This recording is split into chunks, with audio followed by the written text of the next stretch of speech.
me. Yep, I'm gonna hit the go live button now. Mhm. Skibby hibby doo, yibba jibba doo. I think we're live on YouTube. Also, why is it called Larnuu'S Big Break and why am I holding a little child in the thumbnail?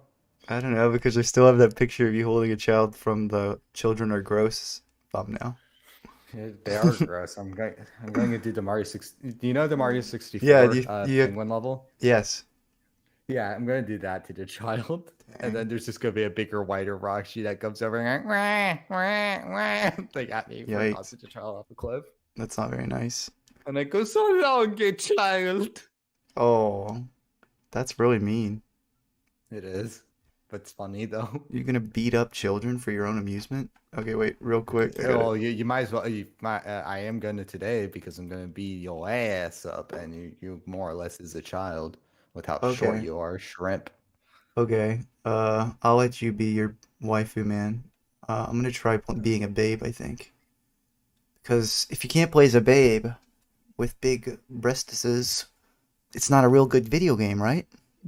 Yeah. Now you finally get it. Finally learning. Poo Yeah. poo. Ayo, it's my birthday. Well, hey, happy birthday, Tinfoil. Time for a Mm. birthday I stream. can't. Woo. I can't believe that Tempo is finally turning 12. Oh man. Yep. Hey, hey, hey. So we're just messing around with Tekken. I probably should Yeah. turn the sound up a little bit, but no. Next battle. Get ready for the Babe versus the Brawn. Get ready for the next battle. Just what good fart sound. Oh, There. you didn't go Yeah. with your favorite character. You went with Ugly Man, who's in the Yeah, opening. because since he plays like a Street Fighter character, he'd be a better bridge for me to understand what I'm doing. Because Oh, um, she's got her own yeah, little tramp stamp tattoo. yeah. I guess, well, it's a reverse tramp Akuma stamp. has it. It's a Yeah, reverse tramp stamp. What am I talking yeah. Okay, let's see what's going on about? here. I have a long leg, so I will. Oh, that's rude. Oh, Okay, cool. oh, you think you can do that? Well, guess what? I can do that and that and that. Oh, okay. That's a bad idea. Okay, KO. Oh, let's need to figure out what's going on here. yeah. The You, problem with fighting games is that when you're trying to figure out too much about the game, you just aren't getting a beat button smashing. yeah, And but here's the thing though, dude. You're just too distracted by the titty, aren't you, dude? Yeah. now I'm too distracted by Kuma's mean scowl, and I'm like, damn, why isn't he scowling at me instead of her? Oh, You know? that's fair. Okay. See, you could learn how to play the game right, or you could just try and hit buttons in a row and see. Oh, wait, I turned around? That's a bad idea in a fight. This is bad. This is bad, Dory. Hadouken! Wait, oh, that's cool. Look, check it out. You get the little jiggle physics if you like kind of kneel down. Epic. That's how you make a good game, guys. Take note from your developers. Okay, hold on a second. Oh wait, I've ran into a big issue now. Oh, is it your inputs or something? You gonna No, John? it's I just realized that damn it. I realized like I ran into one big fatal flaw with that match. I don't know how to do super moves in for Street Fighter characters at all. Oh, is that a Street Fighter? Yeah, Wait. Shakuma's from Street Fighter. He's like the main Oh, guy. Like I mean, Bison's supposed to be the main guy, but we all know it's really Akuma. I was about to leave the chat, then I heard Callan say, I said titty with the D's. That makes it not inappropriate, guys. Also, we have another person pop in? Is someone He's else? 14. He's 14. Whoa. Uh, that's crazy, Mr. 14. Is that someone from the chat? Please tell us if you're someone from the chat joining. And if so, get out. Yeah, I should have made it only two people. But actually, I'm happy to watch one if you guys wanted to do one. I'm waiting for Well, I just just hitting hit A. yay. Yeah, I don't know how this lobby works. Warner believes in equal rights and equal fights. A true feminist of the time. Count, I have a question. Yeah, Do you think? exactly. Yep. Count, I have a question. Do you think more Bionicle characters should have had bonkles? What does that mean? Basically, more sets, I think he's getting at. More, but he said Bionicle characters. So I gotta do the American guy, Paul, with his terrible haircut. Because that's what Americans are known for, terrible haircuts. Ironically, his hairstyle looks better, on PlayStation 1 because the straight up Polnareff looks better on there. Which yeah, that's confusing because um specific like if a lot of like shonen manga like influenced a lot of like fighting video game designs, and if you're familiar with shonen manga, you can kind of see like where inspirations came from. Hmm. And Paul, like his it's pretty safe to say that his big influence was Polnareff from JoJo's Bizarre Adventure, but at the same time, that Polnareff was distinctively a Frenchman. Mm. So to interpret the Frenchman's, as an American and be like, what, yeah, the Frenchie, he had like a hair like an Eiffel Tower, so let's give an American Eiffel Tower hair. Yeah, that makes sense. Yeah. Oh no. Oh yeah? You think you could do that? But I can do a Hold on a reverse second. Let kick. me hold down. Let me hold down A so I can just get the 10 string going on. Yeah, dude. Boom, boom. Oh, from the back, right?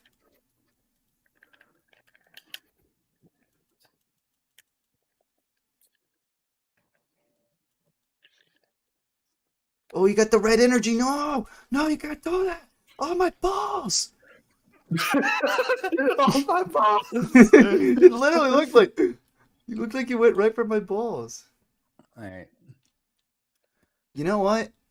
I think I like this game because, it's so well made, it's epic. It's not because I just am having a better win streak.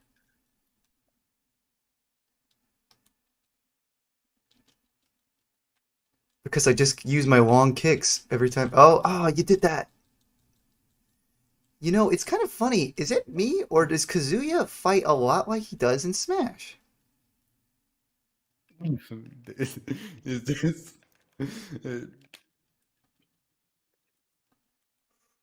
What? Ooh. My balls! That was not my balls. That was just my thigh. I just imagine this. Imagine just like a slow motion punch at your balls.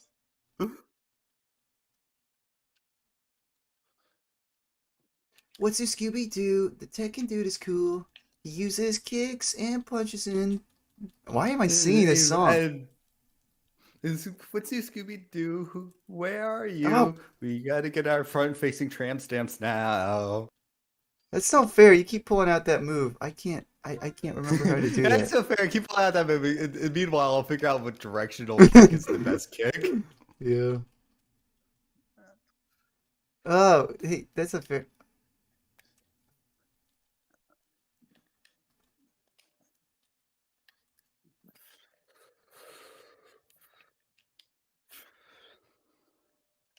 How do I do the move? I still don't have my I move. told you 2 times, and I'm No, not I gonna let hit somebody it. get I'm there. hitting the bumpers, and I'm not getting nothing. Listen, he did You his only cool won kick and because his. you play main guy. That's only how it works. Fine, I'll play main guy to replace main guy next. Okay, well, I'm curious who this Mr. 14 is and if he's epic, so I want to see this. Who is Master and why is he 14? Yeah. Both your audio sounds great. Thanks. Thanks, baby girl. Oh, I think yours will probably sound great too if you hopped in our Jitsu call. yeah, the two things that going on. Well, on my end, I'm using RTX voices. You know, Mr. 14, I'm here to learn. I'm just watching matches. Ah! Hold on a second. Oh, that's funny. Okay, No, well, no, hold on a second. Leave session. No. Uh, hold on a second. What was that's it? funny. He's just a viewer. That's cool. You know what? I respect that, but he came in the bad place because we're literally just starting too. Maybe we should type that in. Yeah, I was going to, but then I hit some wrong buttons, and now I don't know what to do. It says X to get to the text chat now. Uh, Yeah, it's not giving me that option right now.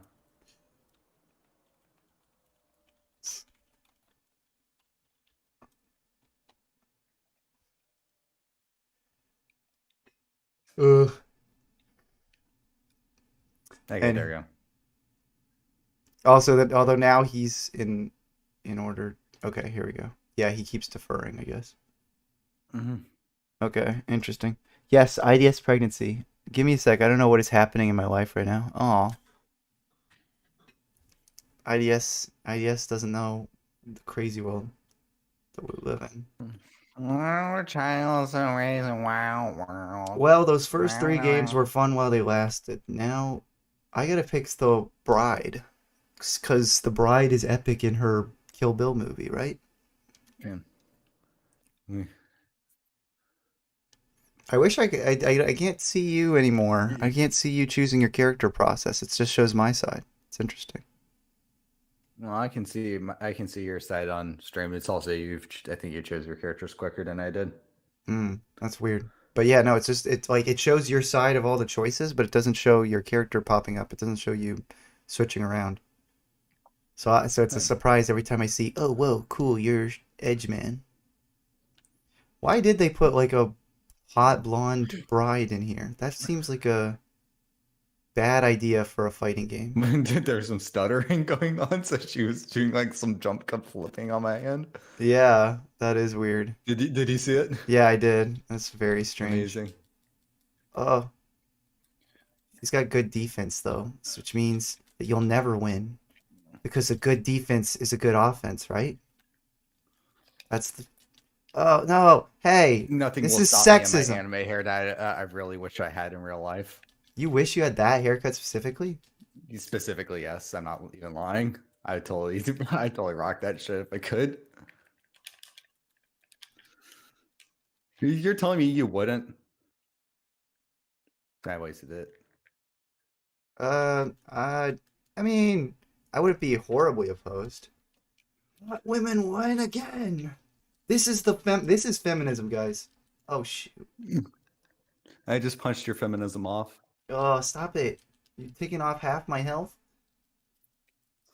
But Whoa, yeah, what it's was just like the that? wage gap. I'm gonna take half of your paycheck away with that pink tax fist. Oh, yo, the pink tax is fake. You're fake news. Yeah, wait, I should be saying that. Oh, pink tax. No, Pink tax, go. dude, you literally punched her right in the face for feminism. This is equal rights, getting punched in the face by a man. Equal rights, equal fights. As the Powerpuff Girls episode goes. Yeah.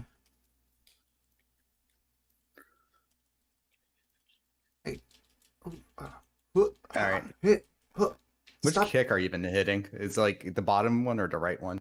I think it's the right one. I'm doing like the standard A's and B's mostly. I wish there was a jump. It just feels. Also, yeah, I keep. Oh, there. Oh, the bumper.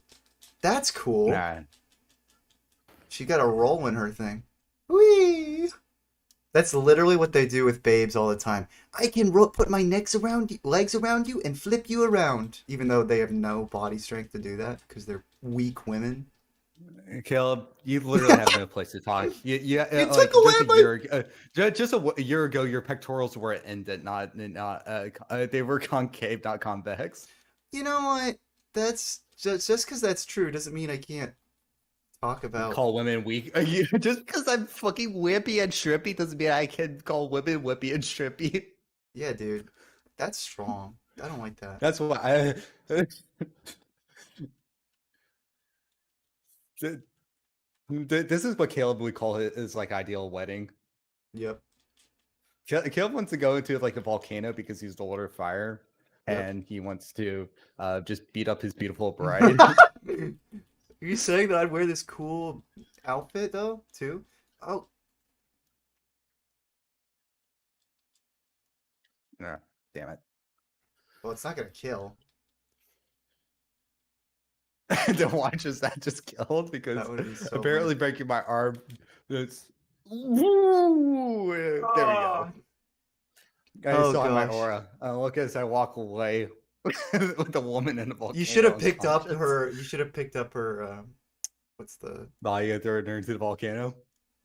Well, oh yeah, that would have been funny. But you walked right past the what's the freaking stupid thing? The veil. My gosh, my Oh brain. yeah. Should have picked up the veil. What did he say? Oh, okay, I can leave if you need privacy. That's funny. What a polite man. Yeah. No? Such a polite man. I wonder why he's wearing a Burger King helmet. I have no idea. All right. Okay, I don't want to play women anymore. Wait, wait, what the heck? Wait, no, Caleb when he takes a red pill. dang nabbit, I picked her again. It wouldn't let me. It wasn't let. I think I was still in my main mindset thinking the toggle would work, but I'm not using the Joystick. choice. What do you call? What do You you know call? What do what? you call the? What do you call the other thing again? Uh, the pad. What? But you called it something else distinctively. Uh, I don't know. The four buttons. No, it's like I didn't call you out because you're trying to work on it, but I can't remember. But you called the D-pad What? something egregious earlier. Well, okay. Yeah. Caleb's on his dating profile is like, yeah, I'm not going to touch your D-pad, but you can touch my joystick. Yeah. Larnu is Look, based stuttery in. flip. Oh yeah, maybe they do that every Yeah, time. They will really like it. yeah, yeah. No, there's Here definitely comes some. here comes I miss my wife. Oh yeah. Hey, whoa! I can't even block nothing. Wow, Backhand. that's not fair. Uh, I just got an achievement for doing a perfect on there. Oh, ooh, I think I might like Hayachi. I like Hayachi. He go wheel and a woo and a hooey. Oh, What? okay. I hit it first. Woman. Woo. Fist of North Star and double hit the woman, and that's not nearly enough help. What the heck? I don't And we like call that. that a single button combo. That's dumb.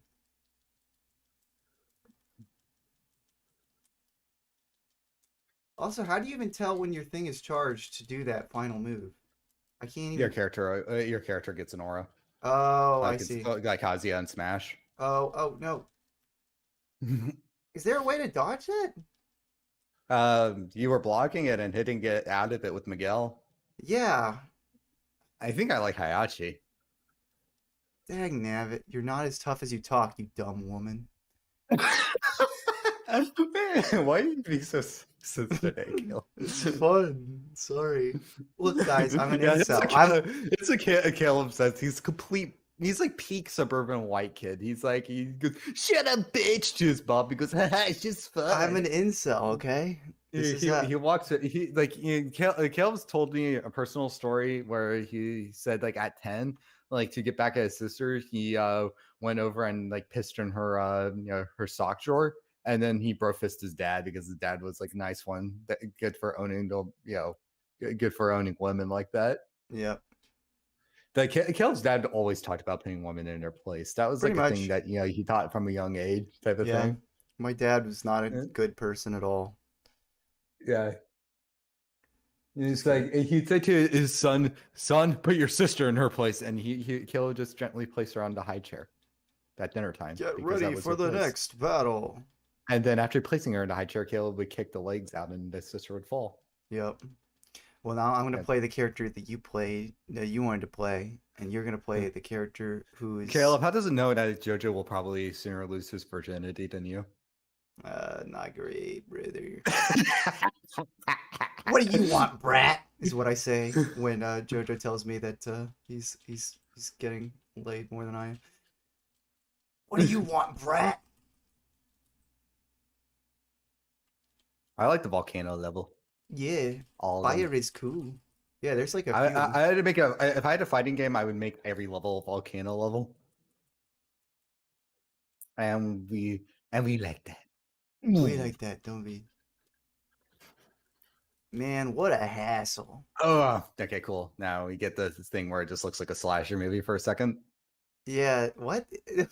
This is stupid. That looks cool. Shut up. Shut up. Shut up. You beat an old man unconscious and caved his head and right where his hair parts. Shut up. What would they do if Hayachi is just like his character design? He had a glass dome and you could see his brain. Whoop, I would be scared. Oh, no, hey, you can't do that. That's And cheating. I just did it. I just did it. That's cheating. Yeah, I'm gonna be like that shitty Invisalign commercial. Girl, don't do it. I did it. Okay, the annoying thing with Hayachi is Don't that once, worry about it, sweetheart. Have you been getting Invisalign commercials? Because the Invisalign commercials had the most obnoxious editing ever. yeah, No, no, no, no, no. You don't do that. uh, But it's okay. I got a little chip damage before you go with slasher mode. yeah, you did. This is just a shot of him punching his testicles. Ow. Okay. Wait, whoa, what? Oh, Oh oh. shoot! What happened? Then we went to the other fire level. Oh, that's kind of cool. You should do that more. Oh, wait, Hey, what? look, it's the weird ass the old school tech and parallax scrolling in the background. I- What? I don't like this character, Hayachi. He just runs in and punches fast. All right, I'm He was a gonna. boss. He is the original boss character. Yeah, I So know. yeah, I and I this read is up in the just lore. fuck your shit, old man. Bitch, jazz reduct. They should just put Stinkmeaner from the Boondocks as a playable character. Oh, those punches are so fast to get in there. Eh. You lose. All right, I'm glad dude. that they made Women, Hayashi get in this game, given that this is the game he dies in. guys, don't say Jesus without the G. Jesus. By the way, Jesus without the G? Simple. It's just Jesus. He doesn't have a G in his name. No, it's sus. Get it? It's funny. All right. Well, guys, Kill him. you know what? Yeah. We were having fun at first, but ever since the last couple games, I don't think this is fun anymore. Yeah, I think I'm going. I think this is going to be my last game, guys. I just don't like it too much anymore. In all I don't know how serious, you. I don't know how you select the alternate costumes though, because like it didn't get as much setup as I wanted to, but there's like a stupid amount of character customization in this game, and I was trying to make some before we started. interesting. Yeah. Dude, women? Share if you agree. I agree, Topang. Women. Yeah. I agree. Trump was a great president. I agree. I agree. I agree. I hear, I hear. Okay, so the next person so like the next person to lose this game has to get the tattoo of the front facing tramp stamp. What? Negan's here? Yeah, Why? That's because so random. because Tekken just has the weirdest crossover choices. That is so it's you from Negan from Walking Dead. It's me, Walking Dead from Negan. Hello. Oh, you got your I'm glad I had it Yeah, muted so our audience didn't have to hear that foul yeah. language. Anyway, I'm going to do the epic bonk from Team Fortress 2. Okay, I don't like that. The problem is I Shit, think Negan is good. What the fuck? Look at this. not getting a perfect Ooh, Ugh. bonk. Wait, what? Ah. It's just so weird as he just has like this like Tekken already has like this game like kind of like does like the merge of the anime realism art style type thing pretty well, leaning more on realism than anime, but then Negan's just like full blown realism, and it's kind of jarring because it's just like I am guy. Okay, yeah, I'm just not getting the combos down on a lot of this stuff. Ooh, ooh, and then Dragon and Fury. Negan's testicles are gone. I wonder if this is what Robert Kirkman thought would Lucille, happen. give me strength. Like, would Robert Kirkman ever think, yeah, Negan needs aura on his back? Yeah, and it's freaking Negan of all characters. Not like I guess he is sort of the most interesting character, like from a Oh, it was that, comic. or the guy with the eye patch, but Negan was more relevant recently. I guess Also, so. like, You think Japanese historically, people. wouldn't they want like Daryl? Well, the thing is, like, Japanese people love, like, basically, like, Southern and cowboy shit, basically. So it's like Walking Dead's actually pretty popular over there. All right, So I'll take your word for it. yeah, so These combos, I just don't even understand what's I going mean, on. Negan was the guy who basically Walking Dead was like on the decline, but then when Negan popped up, people cared about the show again. So there's that, and also Tekken's all about. I mean, Tekken's whole entire appeal is which uh, did somebody else join? Oh, someone joined the Jitsu. Who is it? Be brave. Redacted, redacted. I want to see you be brave. Okay.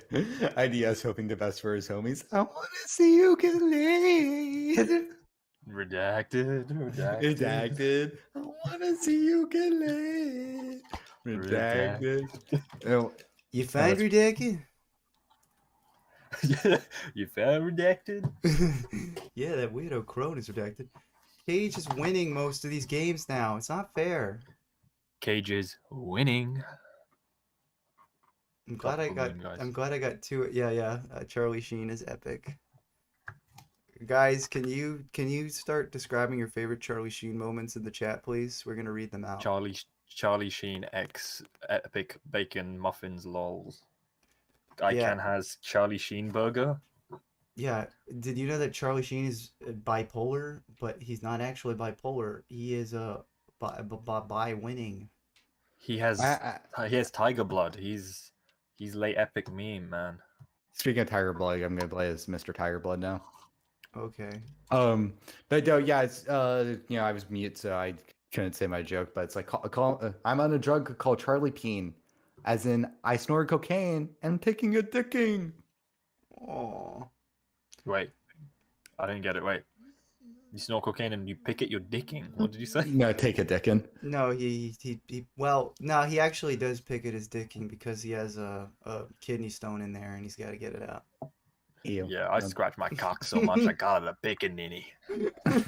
So does that apply? You just call it normally a ninny?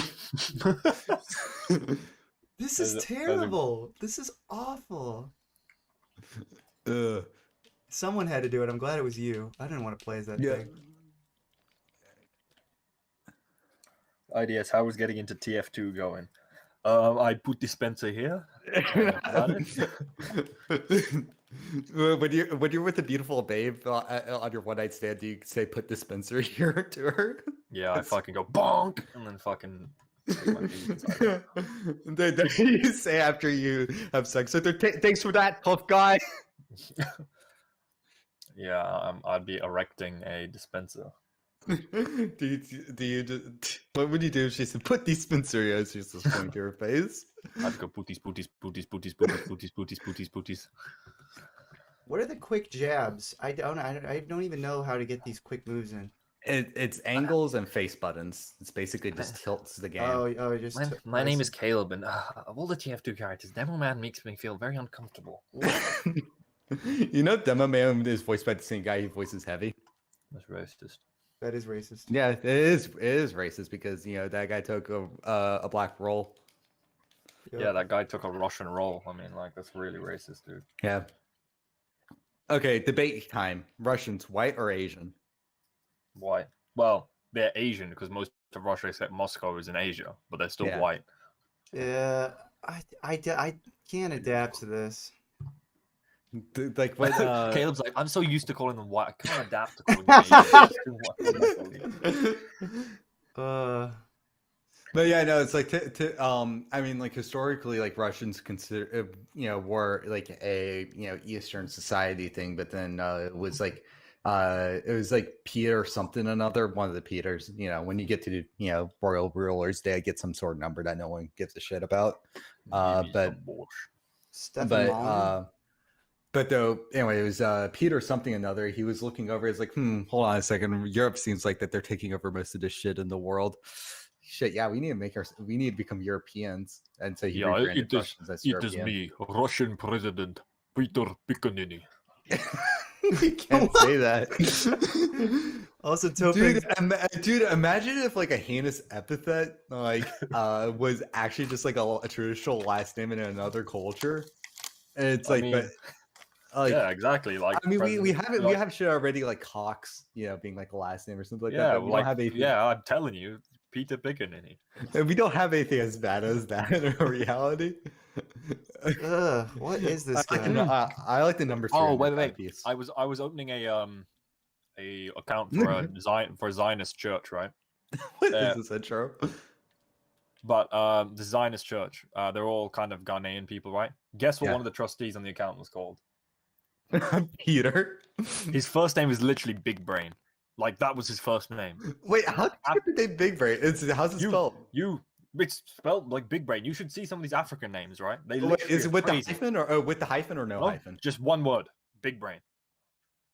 And Big Brain. and he wasn't there at the time, so I had to keep. And they kept because there are other people I couldn't pronounce one of their names. One of them was called Sydney, and they're like saying, "Oh, we just need Big Brain to come in and get like identified." And it just sounded like I was being sarcastic. It sounded like something you're insulting. Oh, I need fucking It's Big like, Brain to come in. yeah, oh, we need to get fucking Big Brain in here.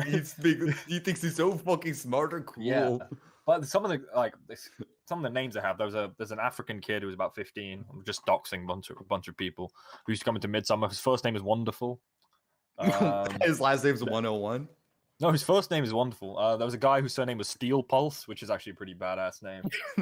Dude, like I imagine like so what would be the best last name for Steel Pulse? Like what would be like what's the coolest last name? That was the last name. So I feel Oh, like what's the first name then? The coolest first name you've seen? I can't remember. I'm just trying to go through some of these other Well, names, Poopsalingam. Poopsalingam is pretty popular. Yeah, Poopsalingam Laxman is pretty good. There was also there was a guy called God Knows. I know that one, which once again is like almost sounds sarcastic. White girl. There was a white girl. Are you telling me that a bunch of these African names are just insults to one another? So like, why is a guy? They're all just sarcastic compliments. Oh, wise guy. Oh, Big Brain over here, huh? Yeah. Hold on a second. Let me ask my homie, tough guy. White girl. Well, there was a white girl called whose surname was Good Enough, which also just sounds like you've destined this child. You've destined this child to a life of mediocrity. She's not amazing. She's not shit. She's good enough. More importantly, it's like, no. How was your? It's like, oh yeah, you wanted to date with that girl. How was she? Good enough. It's like, oh, you banged Susie good enough, hey? Was she okay? Yeah. Also, KJ, I think I'm gonna make this the last one. I'm gonna probably do some Legend of Montanui now, because this has been fun for a little bit. Like I do not have the same experience with fighting games. I need more time if I want this to be fun in any kind of competitive sense.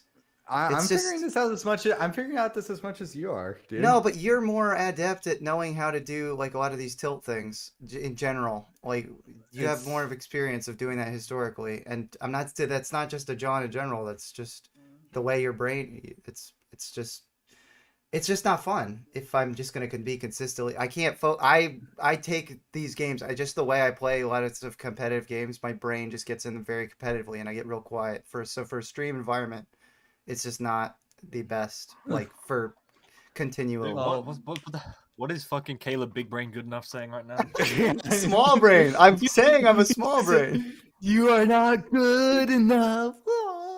Because literally, I can't. I'm the kind of guy who will do the same thing over and over again if I think that it'll work because the person might slip up. And you're the guy. It's like you learn how to play Smash Bros. Though. So yeah, but I still make some really. I still make some really it's a bit of a risk playing these unfamiliar characters. It can be a bit, daunting. But I want you to be Brian. Speaking of daunting, we should try to see if Dauntless got a good update, and then realize it didn't. That was such a patronizing laugh, dude. Yeah, that was my big brain laugh. Also, the Zionist church got declined because the woman's credit was horrific. That was just all they're like, fuck you, Zionists in particular. It's like, for fuck's sake, why did we bring fucking Zionist Mary shit. illusionist. Or... Why did we bring fucking Susie shit credit? We should have got fucking Mr. Big Brain Rich Man to go. Susie shit credit would be the best last name ever. Ooh, that was a big Okay, name. I got one. That's literally the first game I've won in 20 minutes. When that happened, Caleb literally stood up. Caleb literally stood up on his desk and went, "We got one." Yep, we got one. Literally, you gotta be kidding me. Like, literally, all I could. Oh wow, wow, Wow. good job. Wow. Like, See, that's kind of adaptation that I just can't handle with this game anymore, Cage. I'm not. What? Why the fuck did a horse hit her? That pissed me off. Never make that sound again. He was just doing the SpongeBob sensory because he thought you were going to say that. Come and get some, I dare you. Man, this guy's lighting does not look too good in Engine.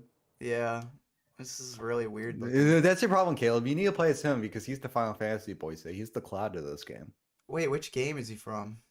He's from Final Fantasy X. Or, Oh wow. No, not 10. Not 10. It was 15. All right, well, It's five off. It was fun. I do want to play some more and keep messing with it, but I think that's as much as I could take for if we're gonna have a fun stream. That's as much as I can take. It's just confirmed Caleb does not have a humiliation fetish. No. Also, just got on with response to a Kopek comment. Kopek comment says, "IDS, what would your reaction be if Barnacle was canon in Ninjagi?" I wouldn't care as long as if it wasn't canon the other way around. If Ninjago was canon in Barnacle, heinous. If Barnacle was canon in Ninjago, don't care.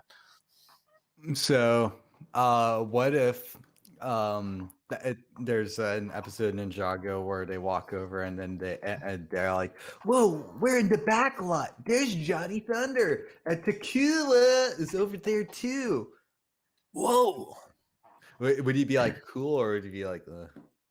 Only fucking Steel Pulse was there as well. What if what if it was revealed that it was in the backlot episode that we're going to be filming Max in Flight, but Tequila's voice actor got Me Too'd, so Kai had to become Tequila's body actor and voice actor too. We're talking about Kai, like your brother, or No, the Ninjago character. So like the Ninjago character, Kai is like basically he's put inside a Barnacle like mascot costume, and he's reenacting all of Mask of Light. Man, you look like silly putty. Like, I don't fucking... What the hell does that even mean? So a minifig proportioned body wearing a suit of a Barnacle. That looks like Barnacle. Yeah, because they were... because, they were filming Mask of Light, but the Tequila's actor got Me Too'd. So they had to redacted, you gay. Thanks, Riley. That would be really upsetting if Tequila got Me Too. Do you want to play Warzone instead of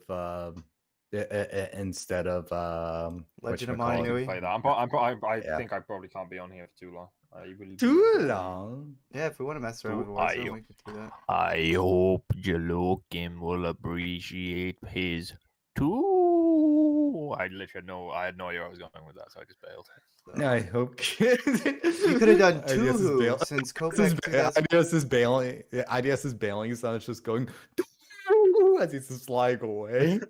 It's like I've seen him do it. Like, he's walked up and he's like, "Hey girl, how you doing?" She turns around, turns out to be a heifer. He just goes as he's just flying away. Just fucking ascend out the cloud. Yeah. Like, you clip through the ceiling too, so you just like go out. I wish I had that power. Like, you can enter Minecraft creative mode wherever you want, but you just have to go the entire time. My entire bail is just doing whammy you. Soldier boy, a whammy ho, watch me crack it, watch me grow, watch me Dave Grohl. Caleb, would you ever Superman the hoe? Probably not. Caleb, do you prefer Foo Fighters or Nirvana? Which Dave Grohl project is your favorite? I can't decide. I prefer it when he performs music with Rick Astley because they're the bestest of friends. We're no strangers to love. Yeah, Dave Grohl and Rick Astley are the best friends. Why the fuck are we in this line? I'm like vaguely Israeli. Vaguely Israeli? Yeah, but I mean, like, I think I'm a bit more than just vaguely, but we'll just go with vaguely for now. Well, my face has literally got skinny and then fat, then skinny, and then we made out, and then I actually can't even remember what happened in the last episode because they came out so infrequently, and like 90% of the show took place in a fucking line. Yeah, well, I think so too. I'm just like also like because you with the bad voice. Yeah, let's make out now because it'd be funny. I mean, I got myself a fictional girlfriend. No one thinks that's a good idea. Wait. A fictional girlfriend played by myself. Yeah, that's like one step below that. Like paying an actress to be my fictional girlfriend, and just like looks directly at the camera. Actually, at Caleb. I think that's slightly less embarrassing. I think if you played your own fictional girlfriend, at least you didn't go through the embarrassment of asking someone else to play your fictional That's girlfriend. kind of true. But wait a second, what show are you guys even making fun of? My brain is like on autopilot right now. Yo, Tom and Fantasia are these best friends. Yo, Tom. And Callan Davis too. Oh, epic. It's like it's surprising that like with all that waiting in the single line, he had time to work on the new Yogi Bear cartoon. I just find it really weird. Like, that's the weirdest derailment I've ever seen of a show. To get stuck in a line. I swear it was like 5, 6. It was like Gakko and Rio with Webby. Webby was Gakko and Rio's line.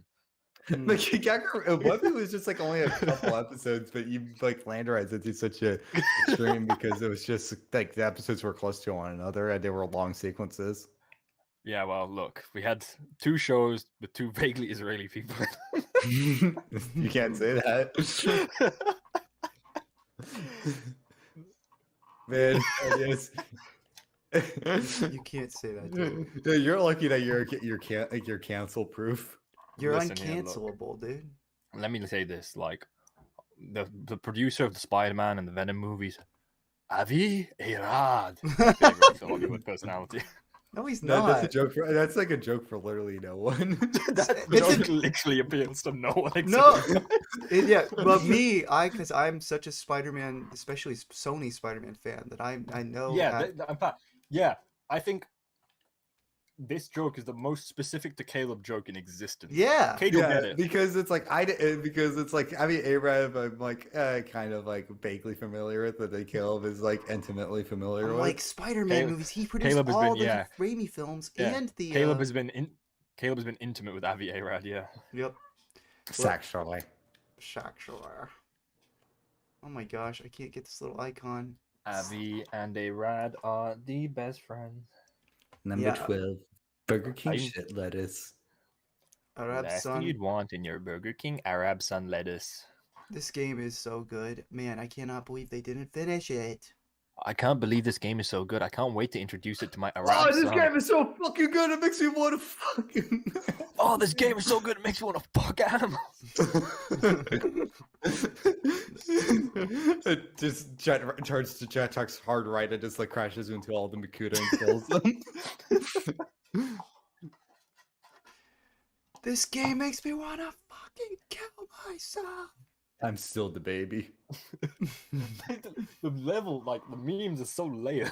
it's No one- reference upon reference No upon one, reference. no one can understand anything we're saying anymore. That's okay.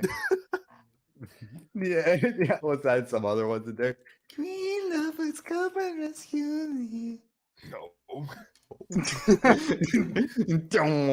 That's a reference to a YouTuber combined with one of IDS's inside jokes, combined with George Lopez's sitcom, which is really funny, and everyone should watch. Combined with my dad. My dad. Our favorite YouTuber, Jcomics98, really likes George Lopez's show, so we recommend you give I it a watch. really like Daddy Lopez. I was a big fan of Daddy Lopez. Daddy Lopez. Yeah, I think Donut from RVB is the greatest fucking character in existence. Oh, Donut is the fucking best character in RVP. What a fucking fuck donuts. Yeah, yeah. Fucking Donut from RVB made me get such a fucking rush. Oh man, why are we just so like this is That- we- fun for we're literally basically us and supposed- no one else. We're basically speaking our own language at this point. The references run so deep. Whoa, that was weird. It transported me into a room that didn't work, so then I just died. The room was broken. Yeah, you Well, look this is like a Atlanta. You look Man, like Obama. you You look really, Obama. I don't know why you haven't done a correct Scott of Gak. He goes, you look like a dildo. It's just it feels wrong YouTube pooping or correctors cutting my own content. And by the way, guys, so if you go onto youtube.com/LarnuuWorks or wherever the fuck my URL is, we're doing gameplay of a better video game instead. Oh, what? So Are you saying this oh, game isn't fun enough? Also, are you guys setting up Warzone? Because I can hop on whenever. I was just goofing around. Oh, Still. I'm not gonna jump on Warzone because I think I'm Oh, I free see. floating. I might not be able. You guys can. Okay. I give you permission. Aw. That's clearly my call. Better gameplay for the calendar stream. Wait, conflicting hold on a streams. second, it's messing up now. Fantastic. But yeah, it's just I'm just gonna be playing Sonic Adventure 2 instead. Get up. Okay. Who's doing this? Fuzzy two. Oh shoot! What the heck? Giant snowballs are coming for me now? What the H? Oh no! Oh no! Oh, you ain't got. Oh shoot! There's a giant Yeah, snowball coming for me. I gotta say, guys, I lost my virginity while dumb Bionicle Shorts was playing in the background. That's like that one girl that was talking about the place of having sex with the nostalgia crank in the background. That's scary. Pussy, I just don't get it. Burger. Critic. Burger. Thank you for teaching me what a fur burger was, IDS. It's fine. I'm happy to be the teacher. But never the teachy. Save your lessons for my ass teacher. Remember that line in Legends of Metronui? I remember that line. Mata goes to no comment. Burger.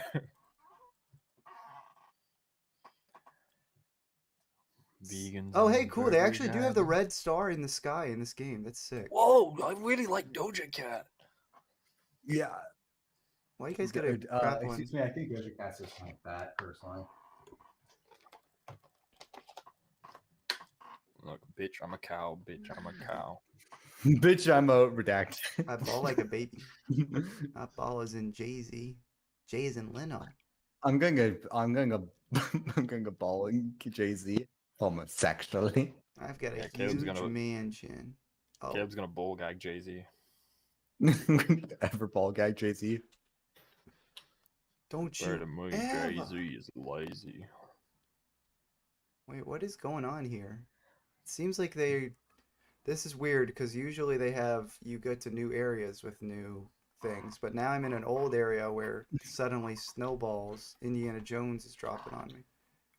Then I saw Caleb butt naked fucking on the kitchen floor. I tried to forget what I was about to see, but I saw him and his brown eye was staring at me. With the bitcher. You look at me, quite a big fat bitcher. I saw his ass on the counter. Fuck this bean. I saw his ass on the sofa. I sucked his bean. I saw his ass on the shower. Anal bead. I wish I could have done it all over. Not on the TV. I don't think I'm making a highlight of that one, guys. Why not? How do I It's because flashback to Caleb in the grotto. That's 72 kids. Spider-Man, freaking great time. Ho ho ho. Hey, look, I'm gonna cry. I Hey, just look at little Goblin Jr. Is that what you say when you see Caleb in real life? Aw, dude. Sorry, that was mean. It was just mean. You're not gonna make that into a stream highlight, are you? Dude, I found this audio. You know what that means? Highlight. Caleb Just cuts to a super sped up footage of you fucking a dwarf. And then hard cuts to just like the cat twerking with the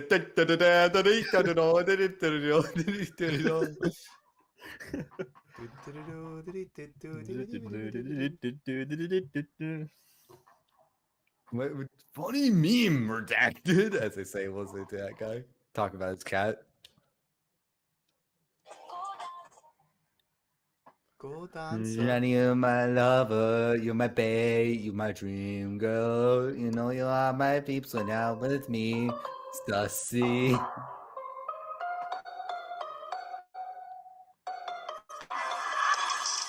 That song is so cool. You need to get that version, but though with like a bunch of memes, sounds like 21 boobs makes you want to fuck animals. Your boobs impression was perfect, man. I tried to find that audio, but that one's hard for me to grab. That was crazy. That was so fucking accurate. Caleb, biggest dream highlights of me go goose. Okay. Goose. Also, I really need to look at the chat Yeah, again. yeah. But IDS is your favorite profile picture of goose. Of a papoose. Babushka. My favorite Undertale character is Papoose. By me, Peter Piccolini is very upset that his babushka You can't say that. You actually can't say that. IDS is taking advantage of the fact that Pickaninny is not a slur. I told you, I'm just being a Russian president. Okay. This IDS. Mhm. What was like the biggest like like a girl saying a compliment to you that was like that was like complete like yeah I don't care for that compliment. Like I'll go first. I'll go first. A girl once said that I reminded her of I reminded her of her brother, and I was like not the compliment I was looking for. That's a bad compliment. Yeah, because that messes up that messes up a few of my plans. Yeah, that's a bad one to get. Yeah. So what's yours? I'm trying to think. He's still debating. He's still in the baby. He's still Because I haven't got the brother one. Really? No brother. I'm trying to think. I don't think I've ever really got much backhanded compliments. It's either just No, you're pretty fly for a white guy or anything like that. I mean, I'm pretty sure you wouldn't get that one specifically. it doesn't quite work, but You're pretty fly for a redacted. And I was referring to Peter's last name that I'm redacting. it was me, Peter Piccolini. I think I don't know if that's not really a compliment. No. Oh, actually, this is something that Shane once said to me. Is why can't my sister find a guy like you? Which is a very weird statement to say. Yeah, that is kind of like it's almost like you should date my sister, but not saying. Also, he's also had the. Oh, you were in my dream last night. Oh, don't worry, it's nothing creepy. I'm not really into brown boys. What? Oh, did he say that? He did say that. I'm not Actually, it was something along. Wait, what?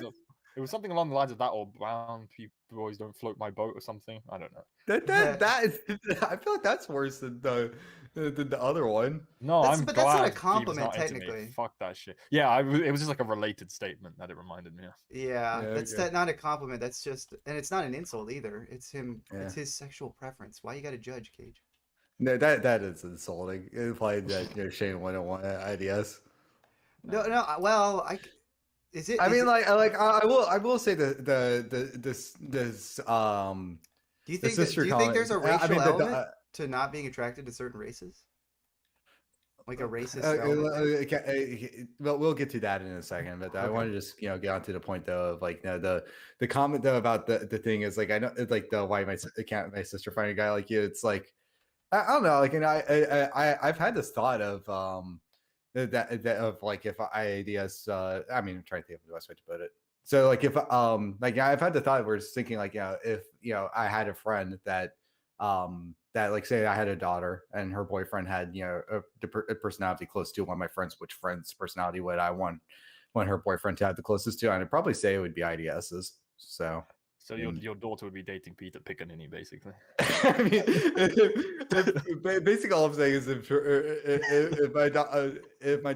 my future son-in-law had the personality and the humor that you have, I would not complain. I'd probably get along with them. I just imagine your daughter. I'm gonna bring a guy home. What's his name? Peter. Oh no. No, Joe Biden. But wait, yeah, what would you? What if the guy was like your daughter's fiance was perfect, but his name was Peter Pickaninny? Would that be? I'd be like, hey, just putting out there, Belina, fine name. It's actually a great name. Maybe you should be the one that changes the last name. Can you imagine you only have a daughter. For some reason, Kai doesn't have kids for some reason.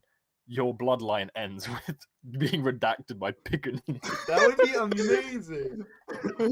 I honestly, I'd be okay with that. It'd be hilarious too, because imagine just like in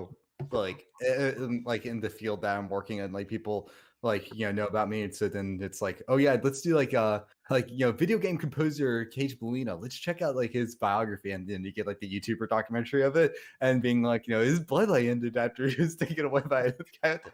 The Gamer from Mars with his pink face and be like, what happened to the Belina name? What happened to the Bellino bloodline? It got stomped out by the redacted. I do not feel comfortable saying that last thing. Also, real quick one. IDS, do you think Time Trap is overrated? Yes. It's everyone says it's their favorite book. I'm still opposed to the idea that Vakama and Makuta had like a buddy adventure. That's just wrong. You could have them do something together in a It teamwork setting, but it should have been. it And should not only have been that, but brief.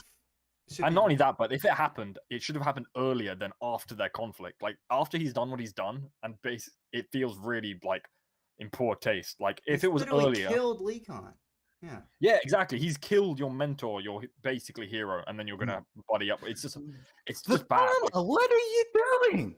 Shut up, bitch. Honestly, though, One love teaming up with Makuto would make more sense. It would. Exactly. It would actually be a cool adventure.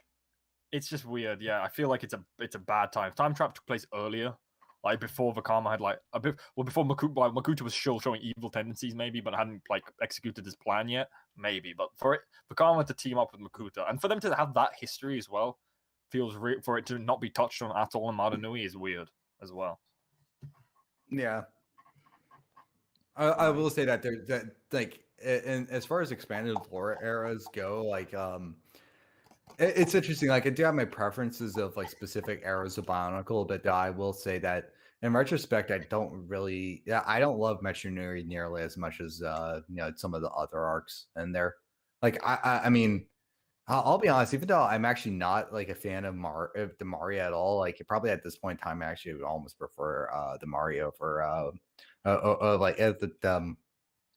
it's a toss up between it's weird because of the fact that like I do think that while I do like the Metro movie a lot as far as sets and like some extra story content goes, I don't know, I might prefer Mario for over the Metro Nui, like both Metro Nui years. The problem with the Metro Nui is Metro Nui sets up this amazing place and we don't get to explore it much because the movie has a very tight story. The books have a tight story. If they would, I don't know if they would have had the budget to do it, but Metro Nui could have really, really used a Metro Nui online game because some of the kind of stuff they designed is such a waste that it's barely touched on. Or even like that, or that console game that had like the platform Mattel, like that would have been great. It looked better. And I love the Minogue style Vaki animations because you actually see glimpses of that, like the Vaki coming in and breaking up the Garmentor and smugglers and stuff like that. That kind of criminal underbelly stuff could have been really good in like if you played like maybe like a Detective Matoran or something, or like something in you put Tekua before his brain got washed, and back then he was a criminal himself, and he was smuggling Gobatoran to a far off island called Epstein Nui. Oh my god, that reminds me of a really funny Family Guy bit. I know, fucking kind of heinous statement. Yeah, funny Family Guy. What are you retarded? Peter says some shit like, it's like that time I was in Hogwarts or some shit, and they're putting the sorting hat on, and it's just like, on one kid, you're going to be in Gryffindor. You're going to be in Hufflepuff, goes with Peters. You're going to sex offender housing. Like, oh. Okay, hold up, though. You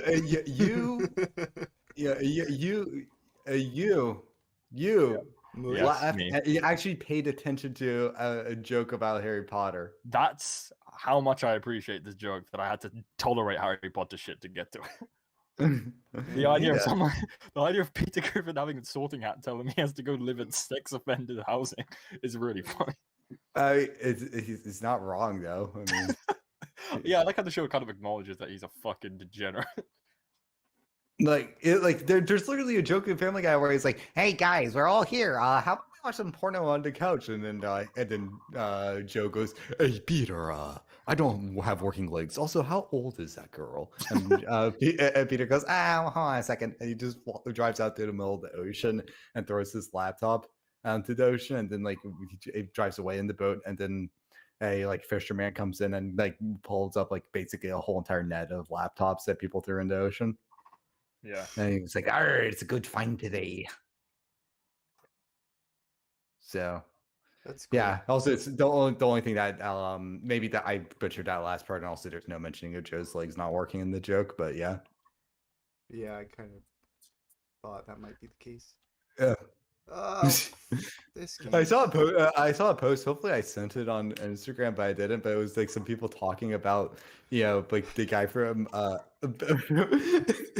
It's funny because there's the Patrick Warburton's character from B movie, and they were saying he's the most gaslit character in all of fiction. But then other people replying was well, he also displayed traits of toxic masculinity though. And then somebody had replied to them as he literally got cooked by a bee. Like, what the fuck? People talking about toxic masculinity in the Patrick Warburton character in the B movie. Fuck off. I know, it's such a weird thing to do.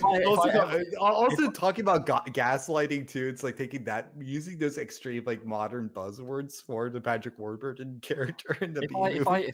If I saw someone like that saying that in real life, I would grab my winter boots and fucking stomp it. B movie is actually really funny. You know what, before it's kind of got now ironic meme kind of status. A lot of people were hating on that movie. Firstly, as a Seinfeld fan, I was always a fan of it. And it has some great fucking jokes in it, when he's in court, the white man joke, the fucking. It's just, I think it's a really good movie. The audience for B movie is definitely not the standard DreamWorks audience. It's because it was marketed as a kids movie, but B movie is not really not. It's it's making fun of kids movies. It's not really a kids movie. The only thing I don't like about it is how quickly, I know it's a really stupid thing, and it technically is a kids movie, but the second the bees are back and they're pollinating, it's the flowers that grow back in 2 seconds. I'm like that. I think that's more so just making fun of cheesy bad kids movie tropes. Yeah, but it just annoyed me. I'm like, I know it's movie magic. As somebody who was my parody of a bad kids movie to be a good kids movie. Listen here, as a fucking botanist, this pisses me off. You don't botanize anything except maybe your dick and weed. I just lobotomize my dick. Dude, do you think Eminem is a botanist? I mean, he did stick his dick in the ground. Yeah, the whole universe did appreciate that. What? Oh. Okay, another Family Guy joke I do think is kind of funny. It's just a clip from Sword of Stone. King Arthur pulls out the sword. The stone. Okay, you know the joke. The stone just starts farting profusely, and it starts going. Oh, thank God! I will still stand by my statement. Modern Family Guy is infinitely funnier than Old Family. Genuinely, if I watch an Old Family Guy clip where Stewie's going, "Ew, you vile fucking woman," I'm like, this is just not funny, at all. Yeah. But then Stewie making weird commentary with fucking Tiny Tom Cruise or him and Brian doing some shit together, I'm like, that's actually funny. Yeah, I will say though, I don't like Peter's character as Family Guy progressed. A joke about Peter being where it's basically oh, you're going to the sex offender house thing. I mean, that's funny, but I also hate it, that joke because of the fact it's shitting on Peter because fuck Peter. Yeah, I think Peter works less as a character. I find him funny now because this is the problem, right? The reason Simpsons will always be better than Family Guy is because Simpsons are actual characters. Well, Family Guys are vehicles for punchlines. Yeah, exactly. So when they try and do anything serious or anything story driven in Family Guy, I'm like, shut the fuck up and get back to the fat and sex offender jokes. Yeah. There's also, you got to take into account that even if the Simpsons characters are flanderized, they still are flanderized in their limits as the roles they serve. So So Homer, you can make the argument that he's a bad person and how stupid he is and how selfish he can be at points, but he's not a straight up sex offender. You can't. Homer's never went over to Bart and went, "Come here, boy." Yeah, like there's like jokes where like Peter's like measuring his dick compared to Stewie's dick, and he's like angry because Stewie's got a bigger dick. But I'm like, I get the joke. The joke would have been funny if he was measuring his dick compared to Stewie as a whole being. No, but like, haha, funny. He's got a tiny dick. But then it's also like he was measuring his baby's dick. What? Well, at the same time, the Family Guy also has things too where it's like, Stewie is like this weird in between of like being acknowledged as a baby, but he's really not actually But a that's baby. funny. Do you know what? Do you want to know what's Yeah. funny? In modern episodes, they do more of like treating him like a baby, which I actually find way funnier. Like he's Yeah. like, there's an Which episode. is, which is surprising, knowing like how much you're usually like don't like wasted baby humor.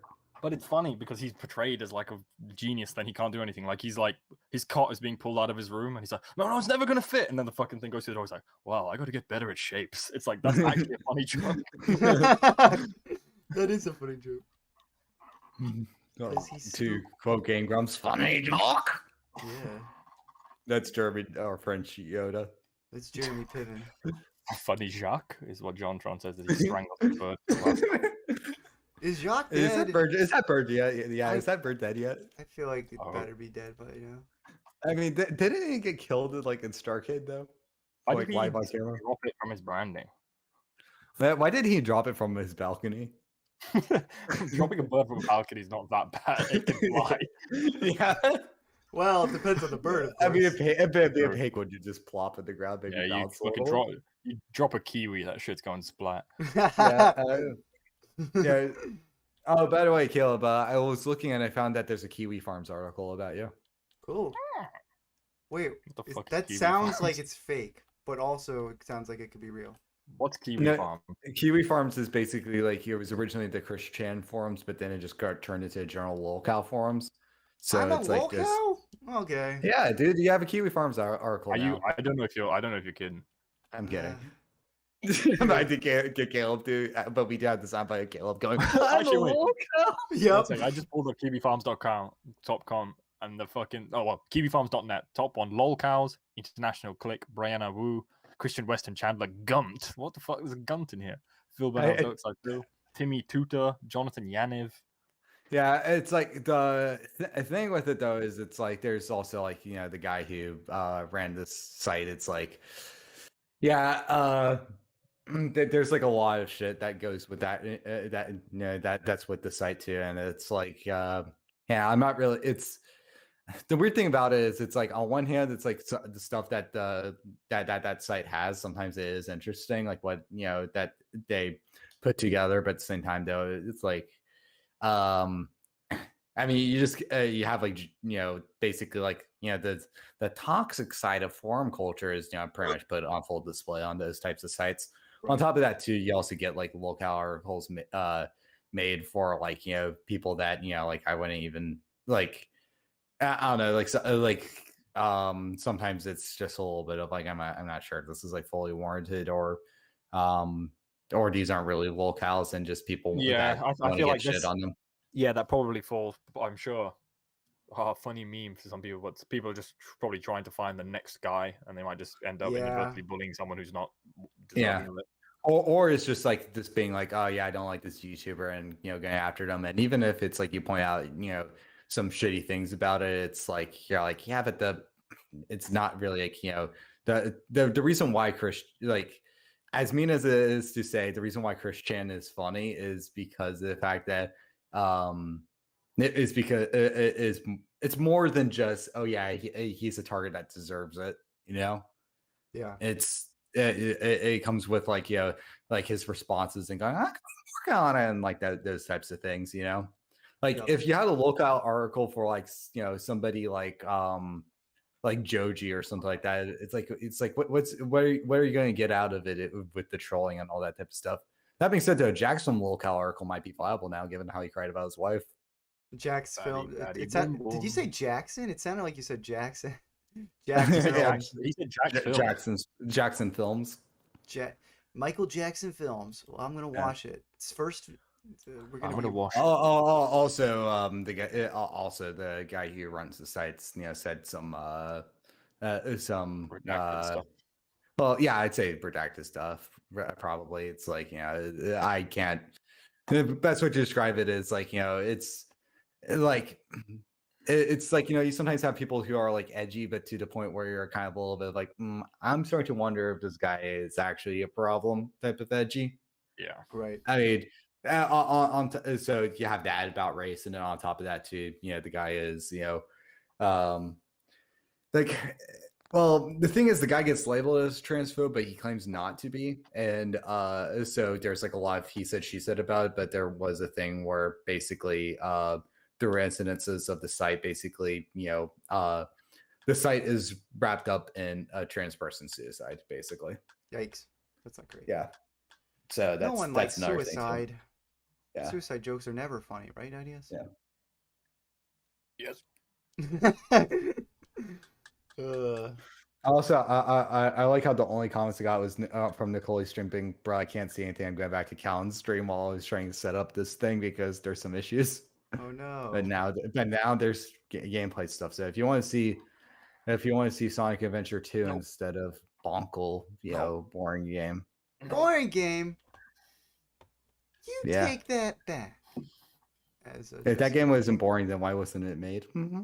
Oh, Callan, do you check the hashtag memes on the Discord? I do glimpse at them, but there's a lot of them. They're all right. Some of them are hit or miss in the Discord. Yes, they never piss, huh?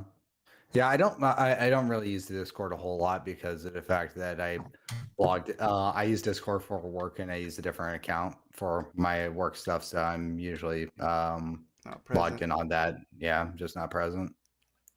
That's okay. There's not a lot of activity in but There's a lot of redactivity in there. a lot of people redacting their stories about me being the most epic Smash player ever Yeah. because they don't want me to get a big head. Yeah, there's a locale article, and also, and there's a subset of people on the site that are talking about conspiracy where, they're talking about how Caleb may potentially be trans, given that he has, a less than masculine jawline. Okay. I Hashtag red. Yeah, it's like, it's, like how they talk about Michelle Obama's penis. Yes, which is I red. know. I know how they talk about Caleb Howard Blank's Stern's camel penis. toe. Howard talk about Stern's penis. Howard Stern's penis. They talk, Howard Stern's penis. If you could go back in time and save the Howard Stern penis guy from dying, would you? I would go into his kindergarten and be like, "Does anyone want some coffee? I just made some coffee. Does anyone want some coffee?" in the middle of a kindergarten? Yeah. So, like, why would you do the coffee thing to like a bunch of children who are just trying to figure out how to read like the first letter of the alphabet and nothing else? He wants to help I them. don't know. He wants to set them up to know that caffeine will help them throughout the rest of their lives. Is it fucked up that it was so easy for you to learn your first language, but then learning any subsequent languages is a pain in the ass? Well, this is why some countries teach a second language when you're still really young and when your brain can pick it up. The later you leave it, the harder it is. Yeah, well, the later you leave it, the harder it is. Well, it's also like that. My bad. That IDS, you are one day gonna turn into a pterodactyl if you keep making those noises. I'm on my way. I'm on my way. If you watch Joe Locum's dad, he's a great teacher. Is it? Yeah. Mhm. He has Joe Locum B. Peterson. That's what his Yeah, dad's like- name. He teaches Jolcom's dad's PragerU videos are really, really, really insightful. It's like, he's all like, the baby fucking died, as he says, talking about his firstborn son. I'm gonna prag you or nuts across my face in a minute. Yeah. Oh, so he starts like at the fart noises like the Family Guy's So doing. take some time to watch every PragerU video. It would. Is that the Drake and Josh? Is that the Drake and Josh theme song? Yeah. Dude, imagine. Was it Drake or Josh that got outed against It's Drake. Drake? Yeah, okay, yeah, I just want to double check. Jared Drake so, Bell, to be correct. so Jared Drake Bell, like, imagine if he got a PragerU article talking about the age of consent in different countries. Hi, my name's Jared Drake Bell, and I got caught. I'm a pedophile in America. However, in France and Japan, I'm a-okay. This is how the world works. I would love that PragerU video. We gotta make Yeah. that. It's gonna Prague sometime. We should make our own PragerU video. The PragerU highlight. No, when I'm looking at my recommended videos, let's go. Prager? Yeah, when I look at my recommended videos, fucking how to artificially inseminate. I'm like, why? And then when you do it to yourself, you go, Pragers! Prager. You Prager to yourself. Yep, you Prager to yourself. I Pragered myself today. Prager. The more you say Prager, it just sounds like that ugly Preggers. Yeah, Agers. No, Preggers. That stupid Prager. word. Count, do you think my drawing's improved, by the way? I haven't kept up that much. I mean, I think that you can draw well, but the coloring is not my favorite. I don't know if the coloring has Wow. improved. I'm sorry. Fucking asshole. Also, what does my opinion matter? I can't draw for crap, so don't ask me questions. Yeah, everybody on stream tell Caleb to draw a piece of crap. Caleb is literally Banksy, dude. Yeah, everybody, Caleb literally bangs C dudes. Or like Aquaman and shit. Yeah. See, dudes? What does that mean? Like, you're like, oh, give me that sea monkey penis. Yeah, Caleb poured sea monkeys down the tip of his dick. You went, oh. Yeah, So- update the locale article now. It's it's hard to make highlights when all the great visuals you guys come up with are like me stuffing things on my penis. That's what pixelation's for. That would be guess horrible. so. I wouldn't even want to see that visual. I was like, No, think I- all it would just be is like this little picture of Caleb just having a cup that he's pouring into a pixelation around his crotch. God, that's Gross. something I said without thinking. I would not want to fucking see that. I just say something else that you would never want to see that you just are going to say. 3, 2, 1, go. No. Go. Go, I- go, shorty. It's your birthday. We gon' party I'll- like it's your birthday. To quote Jack in the Mirror, unlike 50 Cent, I give a fuck if it's your birthday. You're not a gangster. You're not friends with Eminem.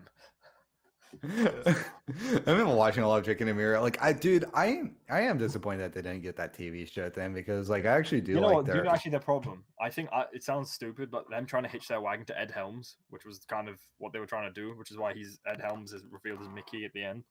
Mhm. Oh. I think that was a bad move. Like, no offense to Ed Helms, but what has he done outside of The Office and Vacation. Hangover movies? He was in the Vacation remake that had No one gives a fuck. Oh. He was in what, like, that's it. Like, Yeah, no, it's true. He's not. and it's funny now because I was actually looking at a lot of the old College Humor stuff because I was watching Jake and the Mirror and stuff like that. It's funny because there's an old roast they did when Jake got his role, when Amir got his role in Harold and Kumar, right? Hmm. And he talks about them being, like, oh, I'm gonna be really successful. All of you are gonna be bums one day, right? Fucking, they basically do the same content. They do a podcast. That's it, right? They have the podcast network headgum. Streeter Seidel has 2 Emmys.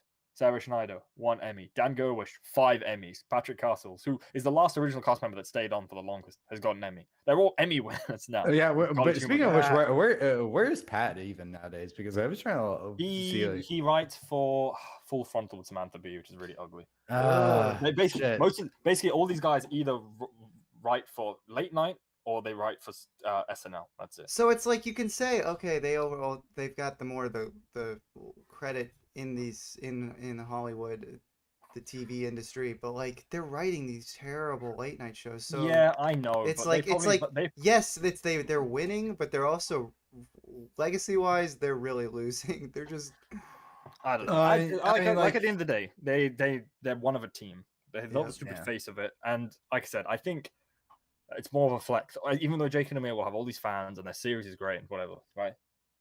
And there's that in your life. But I Versus, mean- I'm a 5-time Emmy Award winner. Yeah, exactly. Just like if you're at like at a dinner party, it's like I have a cult following, like web show type of thing. That's cool, but though it's like that's too wordy for people to get, and people are like, oh yeah, cute little internet thing. It's like let's put it this way: you might be, somebody.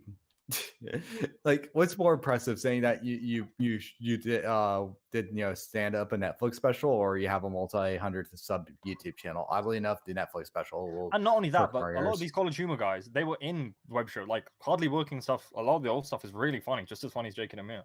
Yeah. So they can say I did the internet shit. I'm kind of famous on the internet, and also I have 5 Emmys. Yeah.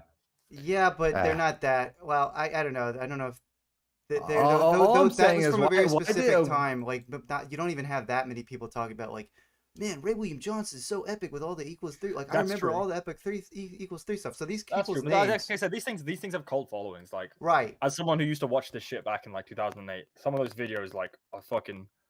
They My only helped point is build my that sense like of I humor. think I would argue that ultimately, Oh, while they might oh, be you're- suffering individually, I would argue that I would rather end up with the legacy of Jake and Amir because they'll at the end of the day people will look back and still find those videos and that whole series funny, even if they are not individually more successful for it than working But I on. think they would do the same thing with the old College Humor videos. I think they would do Oh the same sure, thing. but that's it. But then the rest of their careers is like who cares? Are you people gonna actually go back and watch the late night episodes that they wrote?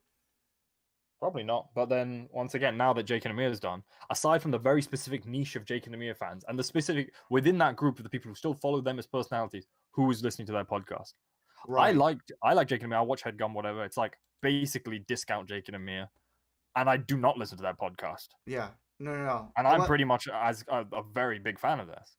I couldn't give a fuck about their podcast, quite frankly. Right. No, Yeah. yeah, and I'm not talking about their continuing projects. I'm literally talking about the art itself. The Jake and Amir as a show. It like even if the niche audience stays around and eventually just kind of fades with people obvious essentially it'll fade with people dying. I think more understand people I understand what Caleb is getting at. Because like between the two, like if I had the option of, it's like, would I rather be like individually in successful. well, more so like in my life, like if my work was like, oh yeah, would I rather be Drake or Koji Kondo? I personally would prefer to be Koji Kondo, but the problem is though that if you that's the thing. It's getting a conversation. You're going like, who the hell is that? And it's like being like, oh yeah, like I won Grammys. I'm like a huge selling artist. People, that's easier for people to get on conversation. People are going to buy your respect quicker. I mean, Koji Kondo, it's going to be a little bit of like, hey, you like video games? Coin toss in that one. It's like, well, I can post like some of the best game soundtracks. Right. It's like. It's like that. Which Koji Kondo, by the way, is the guy who did like he's like the Mario composer. Oh wow. Okay. That's cool. Yeah, no, I agree. That's a good point because no one really knows his name, but he's made some of the But coolest like I said, music I ever. find it weird. I find it really prophetic because Amir specifically says something like, "While you'll be doing this, I'm going to move on to bigger and better things, while you guys will be doing the same shit online." And it's just so funny because the exact opposite happened. Right, sort of. It's like technically business they are wise, doing yes. They are Business wise, basically doing yes. the same shit. Isn't that true to the spirit of Jake and Amir as a show though? Amir talks big and then he goes no after he goes wrong. Yeah, it's just interesting to know. Like, Yep. I don't know how much success Headgum has because at the end of the day, it's a podcast network, and they do host podcasts from other YouTube creators like William Haynes and shit from SourceFed. It's like a podcast, and they do well, exactly all these other internet people who aren't that big. And I feel like if you're enough of a personality to have a podcast, you don't need it on a podcast network.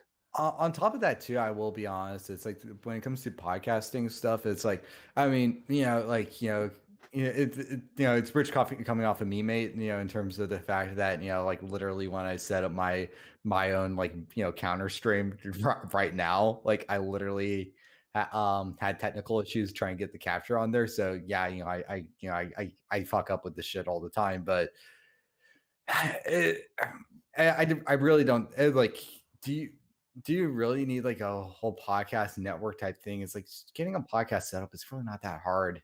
It's like it's some soundproofing or like getting some computer settings, at most somebody else to just edit the thing for you. Yeah, I think the other problem with a lot of podcasts too is that people expect just because there's something that they that people are interested in about them, that means they can carry on 2 hour conversations that people will be entertained and want to watch. It's not always that simple. Also, Yeah. Josh.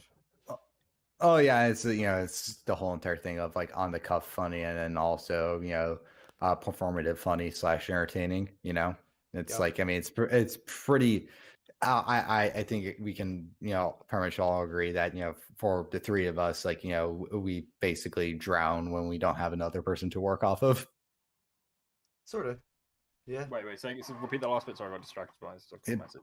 Like the podcast entertain people. There's a difference between on the cuff funny and scripted funny or performative funny. Like there's different types of funny to do it, and like if we were streaming by ourselves, we would Oh, I basically see. drown. Yeah, exactly. Because Yeah. like if I do a live Because stream it's by like myself, I don't go for funny. I just go for interacting with people because it's like and if I were doing a it's, podcast by myself, it would probably be even worse in terms of I would literally just I would probably be stumbling over a lot of things. I would not be actively being funny. But then again, but you put EDP in front of a camera as much as he's ruined his reputation.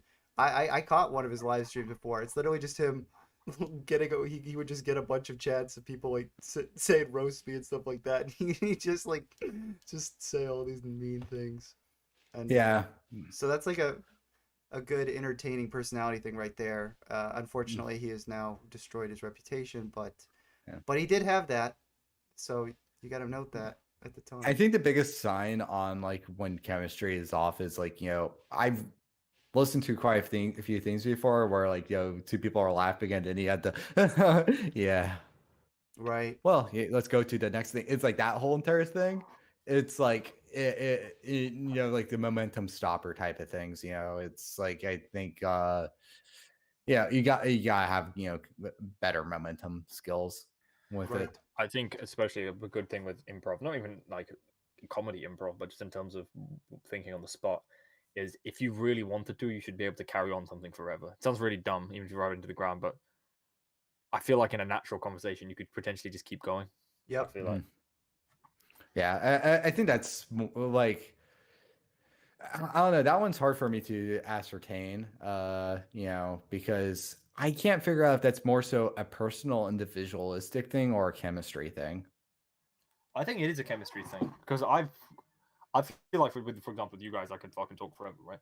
There are people that I'll talk to that I get in that exact spot 5 minutes in and it's like yeah, it's true. But a lot of that does come from history of like there's also a lot of that comes from the freedom of knowing that you can start a conversation anyway and the people are going to now like hear you out. A lot of times it comes with people that you're less familiar with.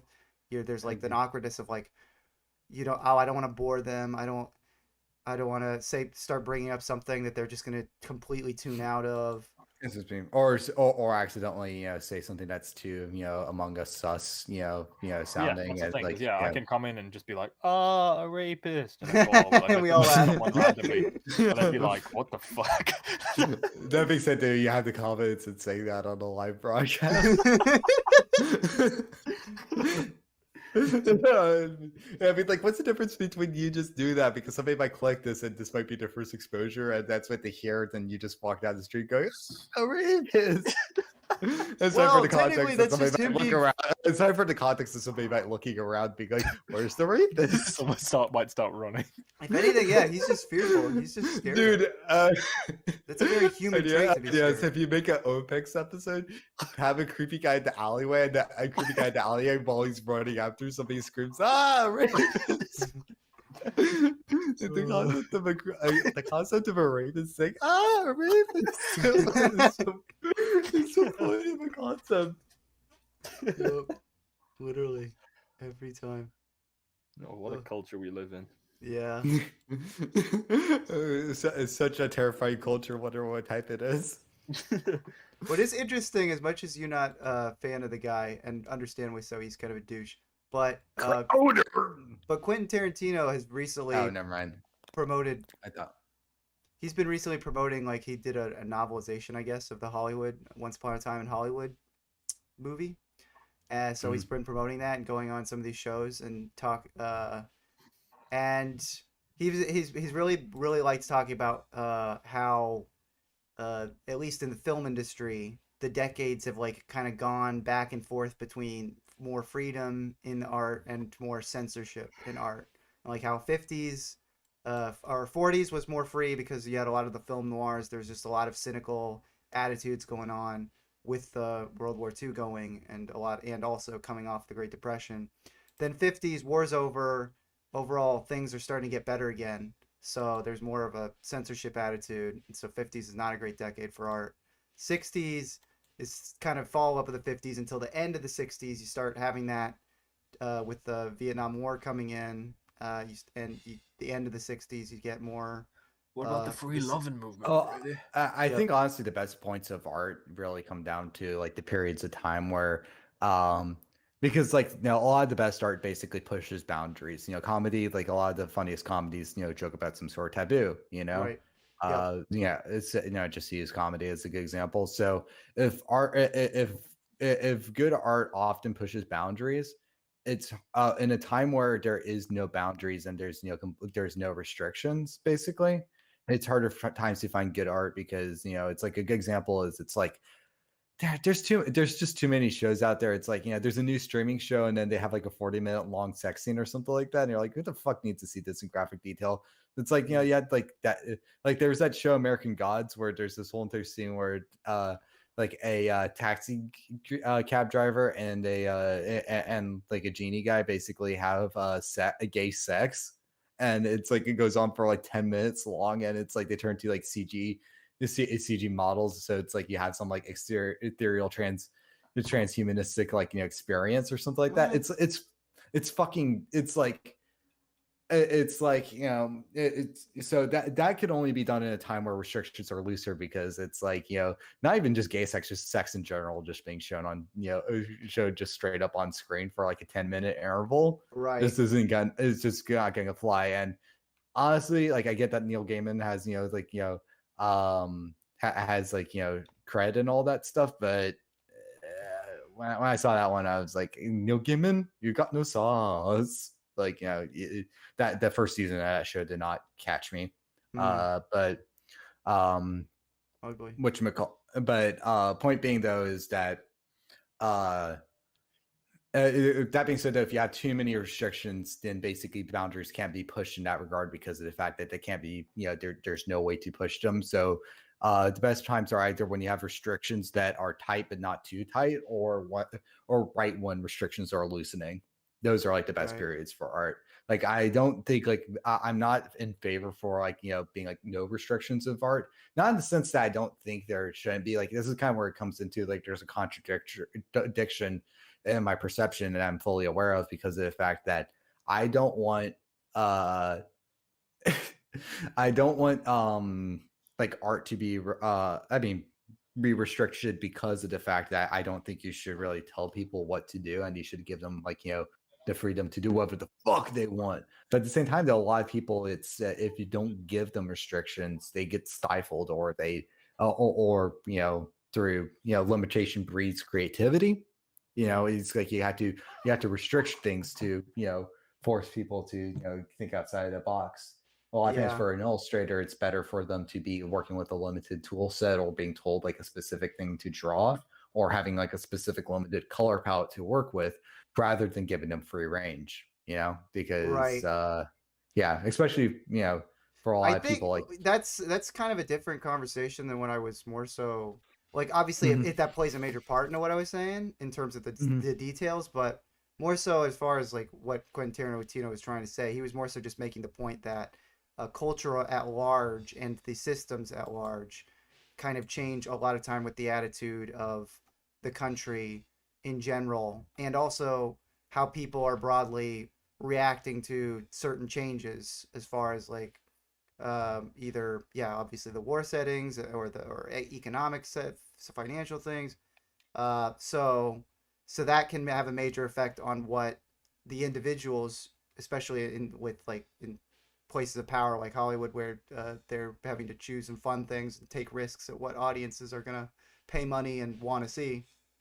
Uh, what they're gonna be risky about letting fly, and what they won't let fly, and what they're gonna say no name director, you don't get to do this because we're the studio and we know better. But then they'll let other director. Oh yeah, you could definitely do that because you have a proven track record and stuff like that. So, but his only point was that it, or his major Yeah, point yeah, overall. sorry, I got distracted slightly for a second. Can you repeat the last part there? Well, that's getting a little more technical. His major point overall was just that decade by decade, with the different effects of uh, the country at large and different things that happen economically and situationally, that has major effect on attitudes that can allow some of these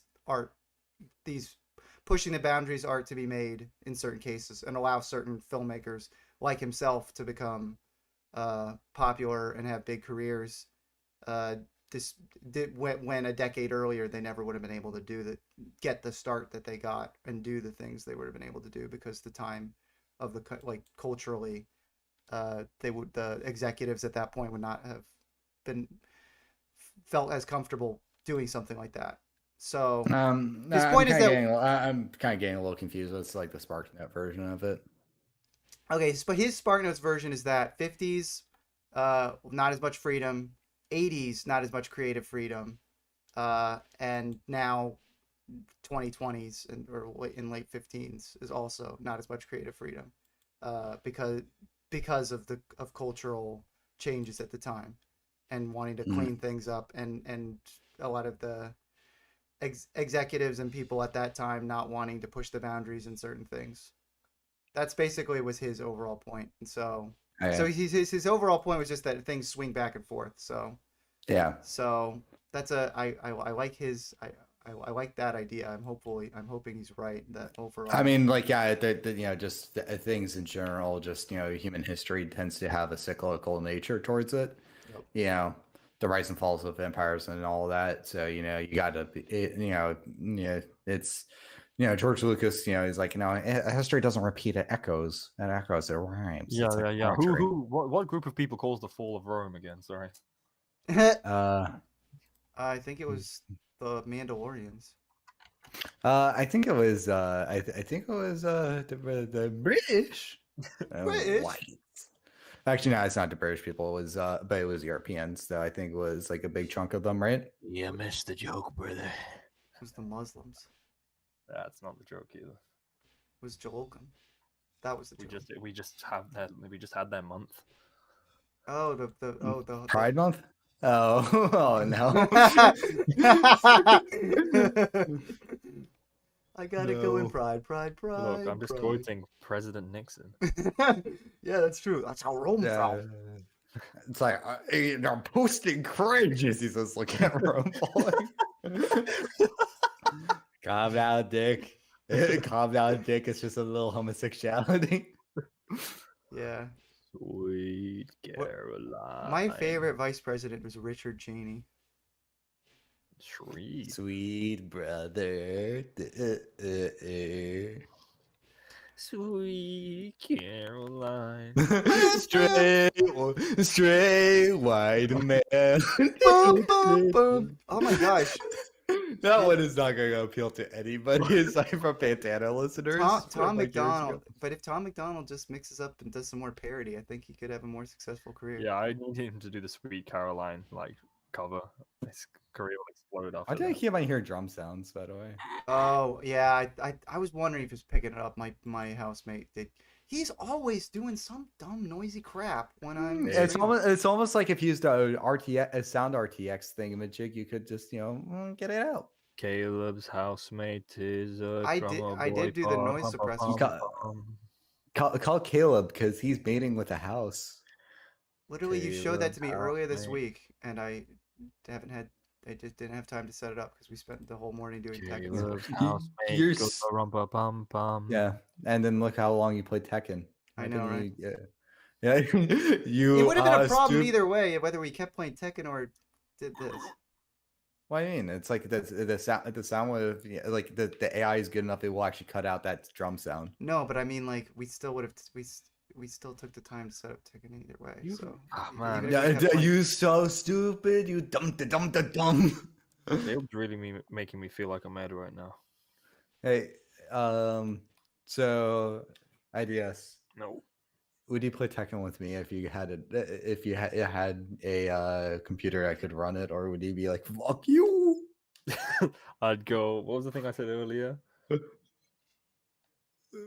The bailing noise. That. No, I can't remember. I Maybe can't remember what it was. I should just be a jerk and ask him to stop. I think I will. You should just jerk him off, Caleb. Yeah. Jerking David off. Oh man, Ideas, what would you do if you were just slightly too noisy and your roommate just came in and just started jerking you off? I don't know what I'd do. What would you do if it was your roommate was Ben Schwartz? I'd be like, get out of me. I'd fuck Ben Schwartz on the rap level. Yeah, what would you do if if you rewatched the Jake and Amir episode where Ben Schwartz, started, sucking Jake's dick, like he just grabbed Jake grabs Ben Schwartz's head? What if Ben Schwartz felt like he was Ed? Muggles binted. What would you do if you watched the new Ed's World episode and just Matt said, I feel like I'm Ed? What if Ed Sheeran was Ed this entire time and he was actually alive? Yeah, I'd actually be pissed. Wait, what? The What whole did I? thing, the whole death was like an elaborate ruse to fucking for Tom to make money out of Ed's World. Oh my gosh. Elaborate ruse. Underoos. That's my favorite line. And oh, I saw Hi, Black everyone. Widow last Hi, night. everyone. Hi, everyone. Wait, it's out? Hi, everyone. Yeah. Hi, everyone. Hi, everyone. Is that Black Widow? It's like when she starts the movie, she's like, "Hey everyone, hey everyone." Did the movie show her get sterilized by Hulk? No, but they do make more sterilization jokes. In fact, they talk about like their fallopian tubes. I'm not even joking. Why do you say it like it's like such like a human thing, being like, yeah, these alien creatures were talking about their fallopian tubes. Yeah, fucking. No, Black but Widow's I'm like just the phrase fallopian tubes is used in the film. That's my like you. I most smell the scent of a placenta. Yeah. Oh. What would you do if what would you do if your new username was Elvis's placenta? I'd get a little more conversation, a little more action. Is that Mambo number 5? A little bit of Monica in my life, a little bit of not squirted in her eye, a little bit of. Okay, was this the point of that happened? Or maybe he was going, "Aww," like, he was like Aw. romantic. Why did they ever do that in Jake and Amir, where when they're shouting the words? Like, why did they just go romantic?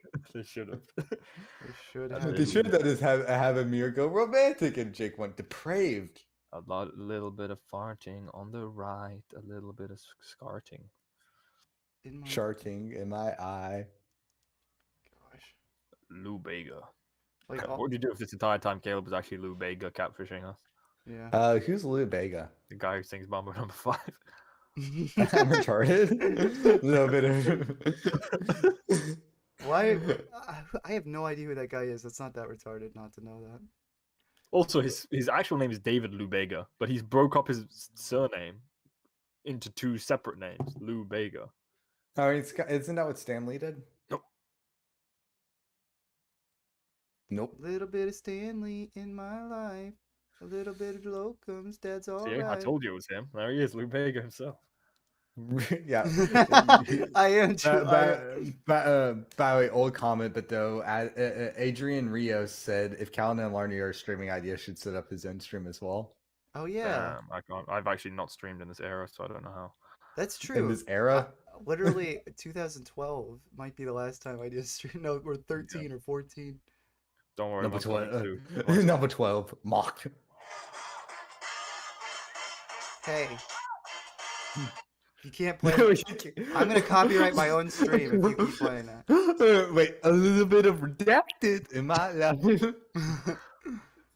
Can we just get the meme version of it where it's just like different memes? It's like in every school style, like a little bit of boobs, Boobs. a little bit of like Family Guy A little bit. I'm going to. Just fizzy too, a little. I love that cat guy. We should just start playing all that video. We need to just start screw this video game. We need to just start watching videos of I'm going to rape you. I just think that just had the verb, a little bit of verb in my life. A little bit of sound bites looking nice. A little bit of beat, like some more fucking hard. What the fuck did you do to me? Holy fucking shit! You sons of bitches! Wait, I didn't realize that there was a version of the what the fuck that doesn't have the boom. That's the original What the Fuck Boom is like a mix of 3 different sound effects. That makes sense. That makes a lot And of Where's it's the just some laugh guy, from? it's some guy just fucking waving his like action figure around for the what the fuck. It's like, what the fuck are you doing? Oh, is it like that guy who did like had that early YouTube series where he just waved Marvel action figures around on the bed and it was like No. Just just a like random the- guy, as in Caleb's favorite YouTuber of all time. No, it's not like that. yeah. Yeah, Yeah, no. guy's- Caleb's favorite YouTuber is just some guy as he complains about the modern state of comics and feminism.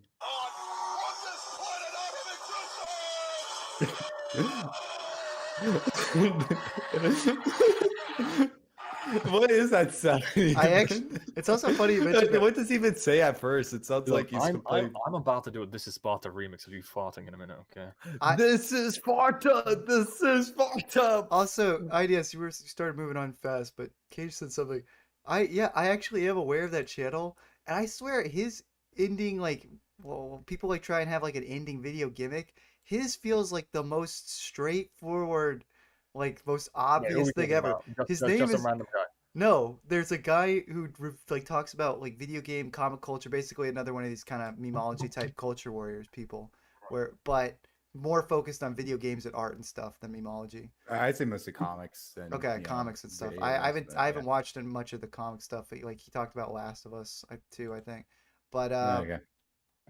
point is, every time he ends a video, it's like, but hey, that's my opinion, and I'm just some guy. It's so stupid. Every time.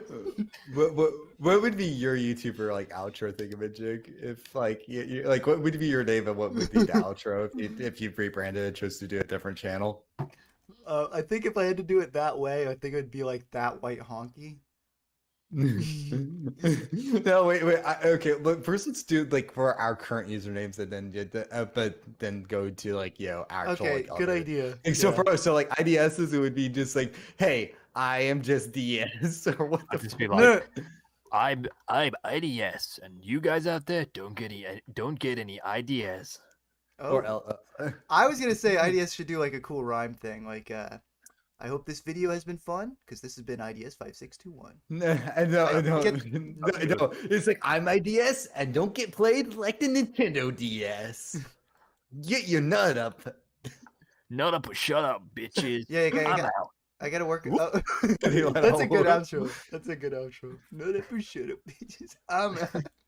That's why I'm IDS, nut up or shut up, bitches. It doesn't even play up your username. Okay, Caleb, what's yours? It's Count LF. Shoot, yeah. I'm Because literally, and I I can't literally, get burned because I'm the Lord of Fire. Don't I play with literally have- fire. I literally have one actually. It's like this is Count LF. I'll see you guys another time or next time. yeah, it's just that. Yeah, That's but kinda what's what my but favorite you old need to do videos, like yeah. you need a cornier one though. I need a court. Oh, are you kidding me? The game is broken. I thought you were Are you getting kidding pissed me? I about need a the thing. cornier one. Yeah, I think you were getting pissed about it must be recording. I need even cornier. I have a No. cornea. Oh, I'm cornier. Hey, look, I'm just some guy. I'm watching my pupils get cornier. Okay, so like for Larnu, I don't know. I don't really have like I guess it's like this is Larnu, and I hope you enjoy my works. Like would be This for is that one. Larnu. I hope I impressed all the Gentiles and the Jews. Yeah, it's like for Q Punks, it should probably be this is Cage from Q Punks, and remember to rock on. Or this is Cage from Q Punks, and remember to free Palestine. Rock on, freaky bros. Remember to rock out with your cock out. That's Cube like- Punk? Nah, Cube Spunk, yeah. This is Cube Punk, and look at my Cube Spunk. It's just a white square just up on screen every single time. It's just like I get like this like really like gooey like material in Blender and just render like You a cube should- with it. You should call your fans Cube Chumps. No, I Oh, should I call them like that. I should call them cube spunkers. There's a TikToker. I only know about this person because they appear in my fucking Instagram feed. I don't actually have TikTok. Okay, yeah. We know. We know. Yeah, your yeah, cover days, story. yeah, days. Who Kid fucking for cats, kid for AIDS. He's- Big redacted one Yara for days. okay, bombs over fag. So Oh. oh, I didn't say that. Anyway, Did you just literally say I didn't say that as your cover up? It worked. I didn't say that. It's like how does that work? oh, It worked for me. I'm just gonna say that from now on. If somebody ever Oh. gets in an argument with me, I'm it's just like, how gonna- can you say that? It's like I didn't say that. Look, I'm gaslighting these people out here like a girl boss. Okay. Yeah, you're gonna gaslight them like the girl boss from the B movie guys from Lightning Patrick Warburton. Oh no. Okay, so like what were you saying, girl boss baby? I forgot what I was saying. No, completely derailed. Oh yeah, she reminds me of like 2014 era thing, and she starts all of her videos with "What's shaking bacon?" I'm like, oh my god. Really? That's weird. Yeah, it's just like it just feels like some fucking Asdaf movie ass bullshit. I'm like, ugh. I'd be like, what's masturbating? What's masturbating bacon? What's happening What's a for? bacon pancakes? Bacon pancakes. It should just be what's popping. Don't mind me, just clapping. This game is, yeah, unfortunately I reached a weird broken part where once I get to the next part, You know, Caleb actually exceeded the amount of Facebook shares he was actually allowed to do system-wise because he shared the making bacon pancakes meme to every single profile he came across. Yeah, every single profile, like yeah, like every single one, and honestly, it was getting like a little concerning. And like I told him, like, Caleb hey, pulled up the fucking sex offenders registry and went down one by one. it's like he started with Peter Griffin. oh, it's a door? What the heck? There's a door? What the fuck? What the fuck, Gryffindor? What the heck? Peter Oh, it's a Gryffindor. nude door? I feel like early Family Guy would have made a Peter Gryffindor joke. Ah, geez, I Family was in Guy. Peter Griffin. I got in Peter Gryffindor. Late Well, Family Gabby, I Guy. love you so. Stop it, Peter. I love you so. It's just literally just Donnie and G short. But later Family Guy literally calls their main character sex offender. Later Family Guy just would have a joke where Peter becomes white trash and he sits on the lawn with his couch. And he says, "Hey Matt, come over here." Sits next to her on the couch and then puts his arm around her. Look, Dad, what are you doing? Something you're going to repress for a long time. Meg screams around his way. She's like, "Wait, no, I was talking about sex." That actually happens, doesn't it? Yeah, that's actually a real joke. It's actually like I said it like shit, but though like the delivery is actually pretty funny because there's a mixed direction because you think it's like it's making white trash incest joke happens, but then when she runs away you think Peter's going to clarify it's going to be something else, but then he just says I was talking about sex. So he actually was. But this is what I mean, right? The joke is funny, right? But Yeah. if you want to take these characters at any face Seriously, value, like Peter actually like it's, was it's same thing with Jacob and Amir, like some of the later ones, right? As characters, that's fundamentally broken, right? Early Mhm. episodes, they might not be as funny, but they actually do story things and they do like arc stuff. Later on, they just drop all that shit just in favor of funny shit. So they're Mhm. still funny, but as characters, they're just broken. Yeah, it's like the thing is like like I was thinking about it and it's like I think an interesting thing with the two with Jake and Amir comparing it to like Always Sunny in Philadelphia is that I would argue that Always Sunny in Philadelphia goes farther with its humor, but Jake and Amir goes farther with its main characters. And the thing is, and this is what's kind of cheapens headgum and stuff to a degree. So Hardly Working is comedy skits, right? Jake and Amir are specific. It's almost like Technic is Bionicle, but Bionicle isn't Technic, right? Yeah. Hardly Working is this framework of these guys making comedy videos in their office, while Jake and Amir is almost like an offshoot of Hardly Working, where it's like these two specific skit like characters within this thing. Where if they're in a different skit, they can speak in a different way. But Jake and Amir at the end get so referential, and the way they speak becomes so specific that if you watch any of their videos now on any of their like riffing, they speak in this Jake and Amir sort of language and way of speaking that it means they can't do anything aside from just versions of those characters. Even if they get other actors to play their scripts, they're just speaking in the exact same cadences. because that's like their brains are now wired to speak in this weird way, Oh. which means those it's still funny, but it's like they don't work like it can't stand alone anymore. It's like if you're a Jake and Amir fan, you will find these funny. But then I feel like it's very weird where someone can't just be like, "What is it? What am I watching here?" Okay, so let's have a conversation right now to show the audience what they mean by doing it stream highlight style. Because I realize actually a good chunk of the stream has just been talking about stuff we're more interested in than actual. Like I'm pretty sure 90% of these people haven't even watched a Jake and Amir. No, Probably. but that's okay. Who cares? But you should, because influence sound effects and piles pretty significantly. Go on the wiki. Jepic's character was directly influenced by Amir. Yeah. Also, I'm probably gonna have to leave in like 5-10. Are you No. Sorry. Give Daddy a plate. Oh, that's one of my favorite. Okay, favorite I chicken. don't like what just happened here. I'm That was the not most over the top reaction. Yeah. It was not warranted at all. Yeah, no. For what? For Me the whole or give daddy a bite thing. oh yeah, that's a. I do like the hot No, spawn Craig. episode too. The hot spam one is funny to me because at least the phrase "boiling hot spam" is. Do you know about that one, Caleb, or no? It's been so long. I think I forget. I did seen it. I'm Okay, sure. just before I leave, I want to say one last thing. Yeah, I know the Fast and Furious with family meme has been around forever, but it's exploded recently, and they're all really, really They are unfunny. not good. Yeah. They are so unfunny. Every single one I've seen is unfunny. Yep. Joe Loco, what are you doing? It's like you can't beat your own dad. He's family. He's weaker than me. Ugh. What? Okay, like- let's make a good family joke. Dom, don't enter the grotto. Nick is in there. I can't. You can make that funny. I don't think I could make that funny. Oh, Just the idea I'm of- a The family. idea of fucking Nick being Dom Toretto is funnier than inserting the family. Yeah. No, I say that Dom is going into the grotto. Took one step and got out the grotto. Is what Dang. Stay Puft Just fresh out of jail, grotto dreaming. Well, When I'm in I the give up, guys. grotto, I got the coochie screaming.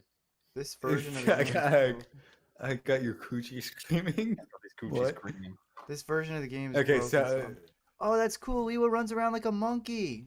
We can make a pancake. We can make pancakes. Leo is like hunched over and runs around like a monkey. It's sick. Think we should split up. Oh, what are we looking for? Clues. What the fuck? No, I had a joke, but that would have been a PJ joke.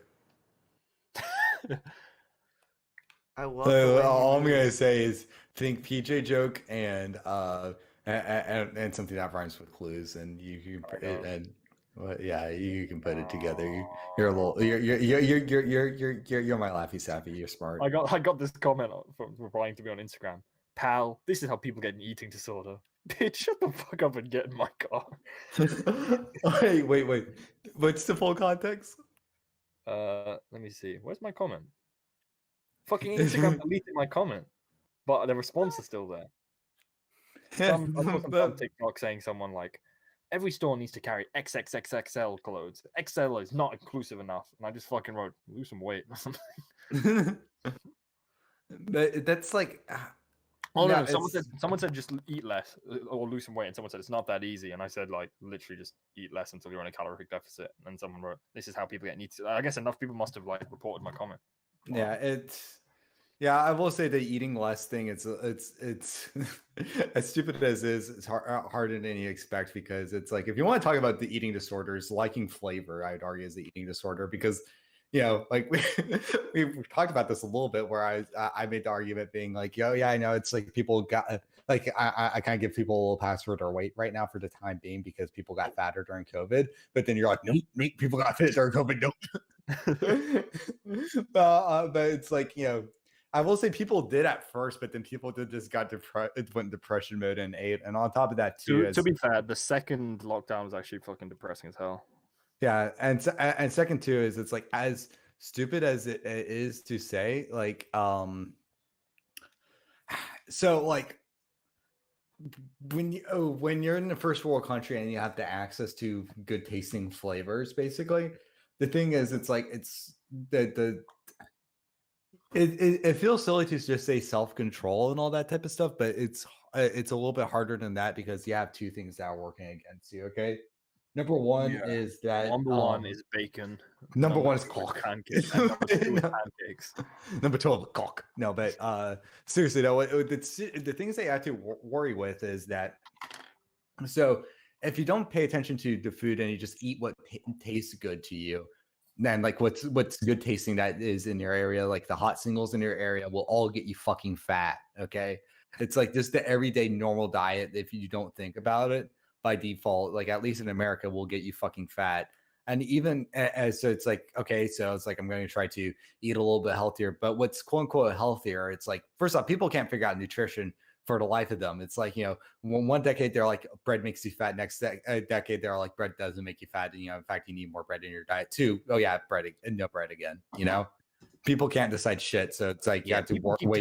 People keep telling me to eat balls. I mean, Well, yeah, you have to wait against like a lot of misinformation, which is okay. I'll say this right. Yeah. Yes, it is true. It is easier. It's easier said than done. And then on top of that too, it's like say like good examples like last time I was driving on a road trip thing. It's like, all right, I don't want to eat chips because I don't want to be fucking fat. I'm going to grab some nuts.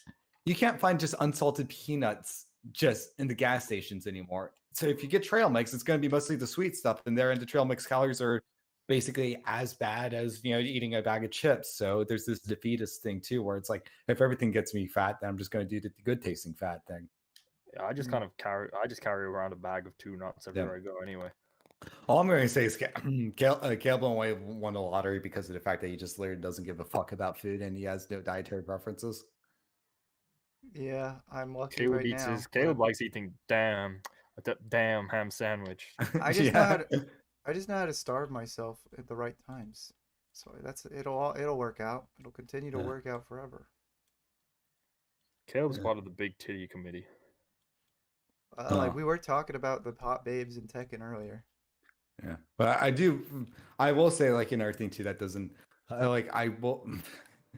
another thing that like I'd say that's specifically me problem is that it's like if I do feel a growl in my stomach, my focus does go down a bit. So if I'm focusing hard, I do like intake a lot of food when I'm doing it. But at the same time, also like like people have seen like when I'm trying to like figure out a skill or like focus really hard on something, people have seen like how much I snack when I'm working. And it's like the amount of calories that I've run through like just run through when thinking is like comedically high, but it's also because I'm kind of retarded and I have to focus on literally everything I do. Yeah, I'm kind of fucking retarded. Yeah. Yeah. It's the fact it's kind of it's a little frustrating that I'm not that I just can't have a Jimmy Neutron brain blast and get rid of all the little bit of body fat I have. Yeah. The problem is as well, I think with weight loss, versus like working out per se for muscle growth. Muscle growth actually feels fun while eating shit food sucks. Yeah, exactly. And it's like, even if you exercise a shit ton too, it's like, there's like bodybuilders out there with dad gut, that exists. Well, actually, believe it or not, that's bubble gut. A lot of the people with steroid users get that because not only are their muscles getting big, but their intestines and shit get enlarged. So when you see these bodybuilders with the really fat stomachs, unless they're like a strong man, where it's just like they're fat but super strong, that shit is actually like their organs are fucked. But like even then though, it's like like if I didn't change my diet at all, and like I was still like at a caloric intake where I was keeping the same consistent like amount of body weight in there rather than downsizing on calories to lose weight, and I was working out the same amount. I if I did that for 6 months, I would result in a Wario body. Okay, bubble gut. I'm gonna leave now. All right. You don't want to be Noel right now. Okay. Oh, yeah. It took me 45 minutes to figure out how to find this stupid little cavern in this silly little. This is kind of cool though.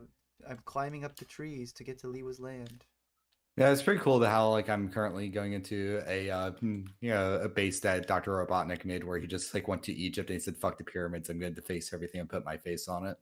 That is, that's really rude and disrespectful. So wait, did the pyramid? How did he put his face on the pyramids? How? Like he went there and he just like decided to carve like a bunch of his face as like a hieroglyphic style thing and like make himself like be some sphinxes and like mummies. That's pretty cool. Yeah. I respect that. Dr. Okay. Dr. Robotnik is cool because he just like doesn't care about like he's like I will deface property and historical artifacts. Same time, yeah, I mean like you're all like Sonic Adventure 2 just really has no like regards for its environment at all because like multiple of the good guy levels just like you can play and if you run into cars you just completely flip them and like the cars explode Right. and it's never really talked about. That's a shame.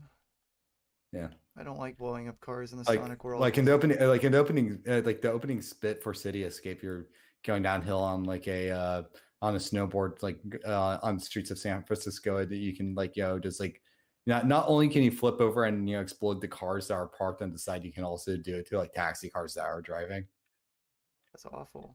Sonic, stop Yeah. trying to hurt people. Yeah. And this is the game where Sonic is being framed as like a public menace. Yeah, you can commit public acts of being a public menace, which is kind of interesting. Not really helping your case there. Yeah, really. Yeah. See, this is the example of like podcasts that just go and like get into water because like when they talk about Sonic and IDS isn't here, nothing happens. Well, what was he? What Like, would he yeah, say? we just What would he say if he brought up with the fact that Sonic runs into cars and he destroys he'd people's he'd lives? either insult me or do some funny shriek impersonating a car exploding. Or he'd probably just go, and then we'd have to tell him to stop being mean, and then he'd laugh. Yeah, which is funnier. Yeah. Being mean is funnier than being polite. Think about comedy. All comedy is rooted in tragedy. Yeah. Yeah, So okay. why would you? That's the reason why. But That's the reason why. every time I'm mean, I sound like an ass, and you don't like me. Oh, it's because you're all like, and that's you when you're mean. But then IDS is he's like, oh yeah, and then you're like, and you're like, That's such an interesting way of communicating. But I I could. Wait, hold on a second. Caleb, I want you to do an interview with me, and I'm just gonna respond the way I want to respond. all right. Your name is Larnu of Metronui, is that correct? Okay. It says here that you have a doctorate in bilingual disease. Oh yeah. I don't know if that means anything, sir. I think that you do you need a drink of water? Okay, I'll Manuel, get him a drink of water, please.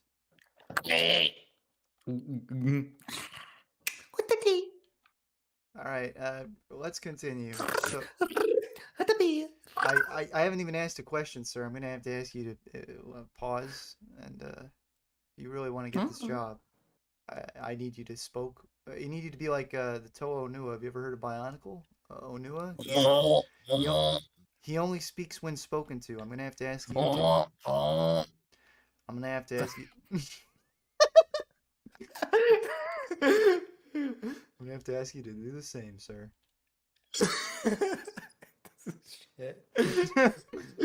For the record, I thought you were going to do like a Larry King interview, not a job interview. Oh, okay. You want me to do like best Larry King? It needs to be Larry King. How you doing? I'm dead. Everyone's sad, especially Dave Rubin. Larry King is just less enthusiastic. Stan Lee. That's how he did his voice. Sort of. Stan Lee's all like, "Hello, Hey there, super fans." He's like, hey there. Yeah, you're right. Yeah, he's just gonna go lower, like lesson.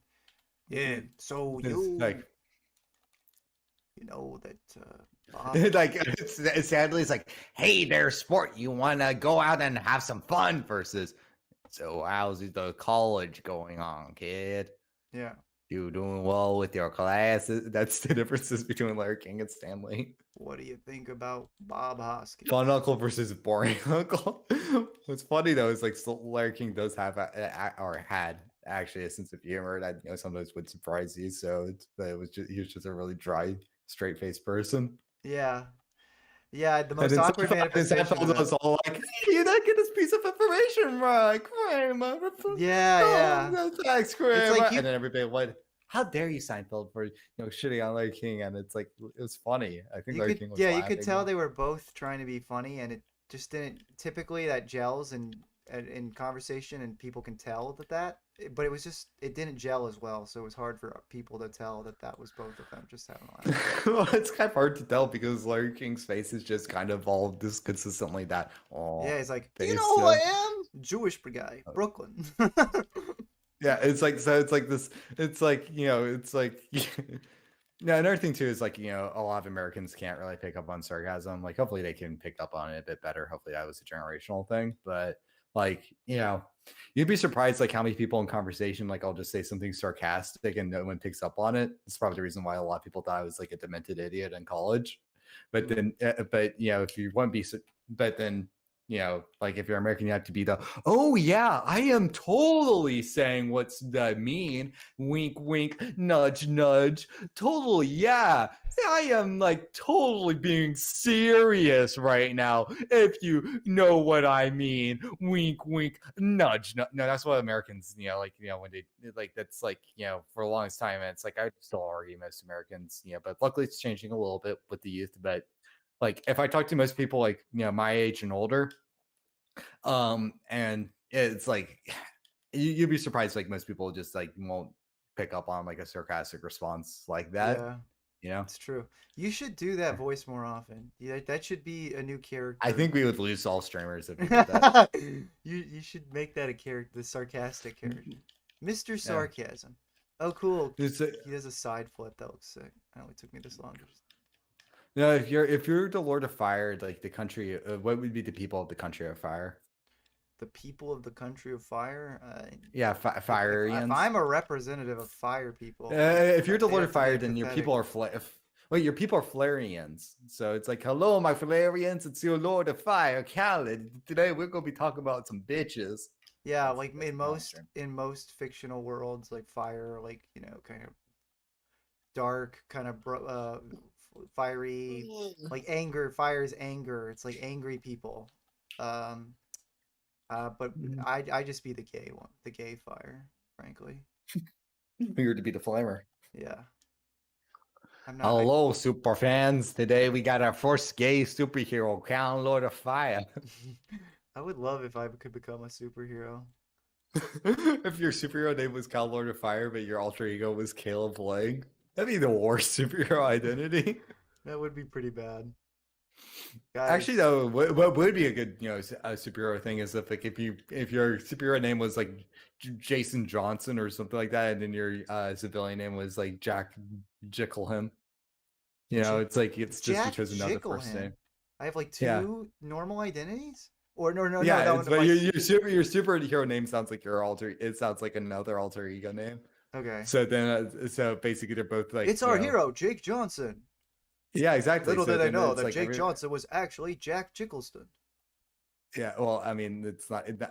They wouldn't be two J names. It would be like two different consonant letters. That would be funny if it was two. Also, J names. maybe like your like superhero name would be of like like something like Hungarian descent, while then the alter ego is like an Italian descent last name. So it's like so it also throws people in the loop there on that regard. Yeah.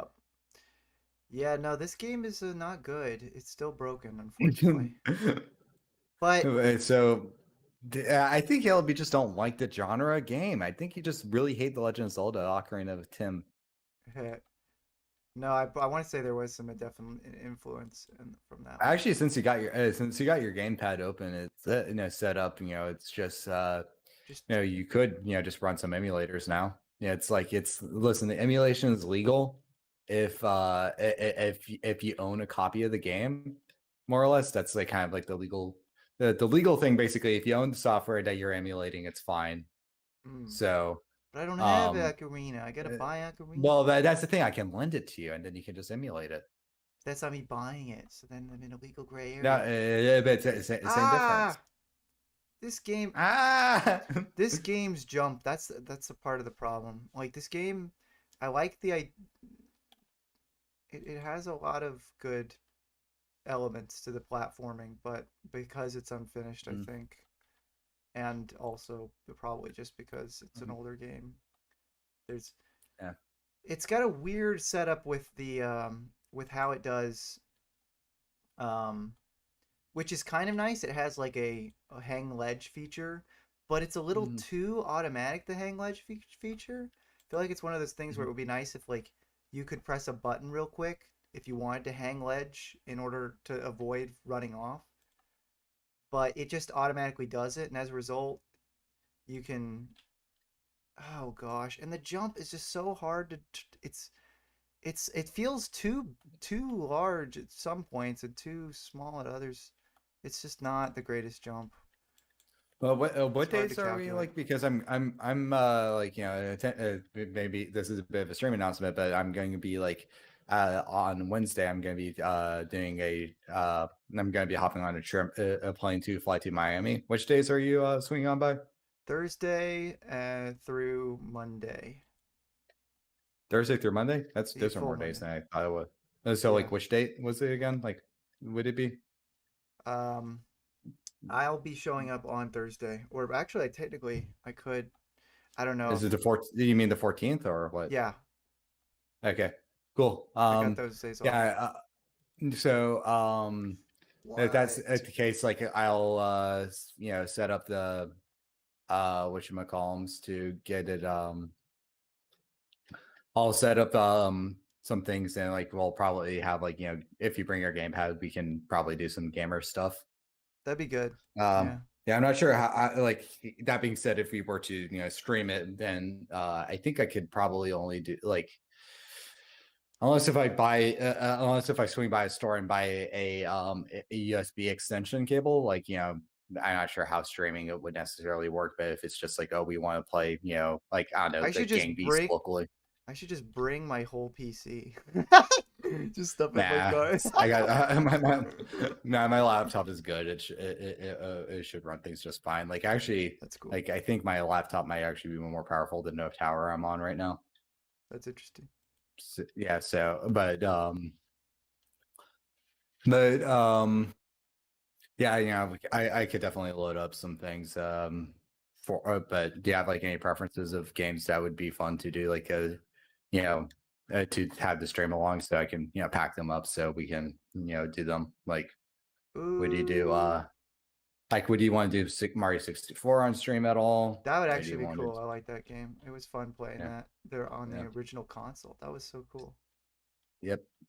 Mario 64 is one of my favorite games. Like I grew up with like when most people grew up with like PlayStations and GameCubes and all that stuff. Like I grew up with Nintendo 64 instead. So I was as a kid, like before the Wii came out, and then like it's weird. My even though for how much I love video games, like my I'd say it wasn't. It would probably be only like till like last year till I was really like up to date with like the mainstream like hardcore gaming demographic platforms. Because as a kid, I got like previous generation hardware when they were cheap, because I was a little kid. I didn't really know all about games and all that stuff. So my mom, being smart, was like, "Hey, these things are cheaper, and also people already review and know which ones are the good and bad ones. So I'll just get the Nintendo 64 instead of taking all these gambles on on the GameCube and stuff."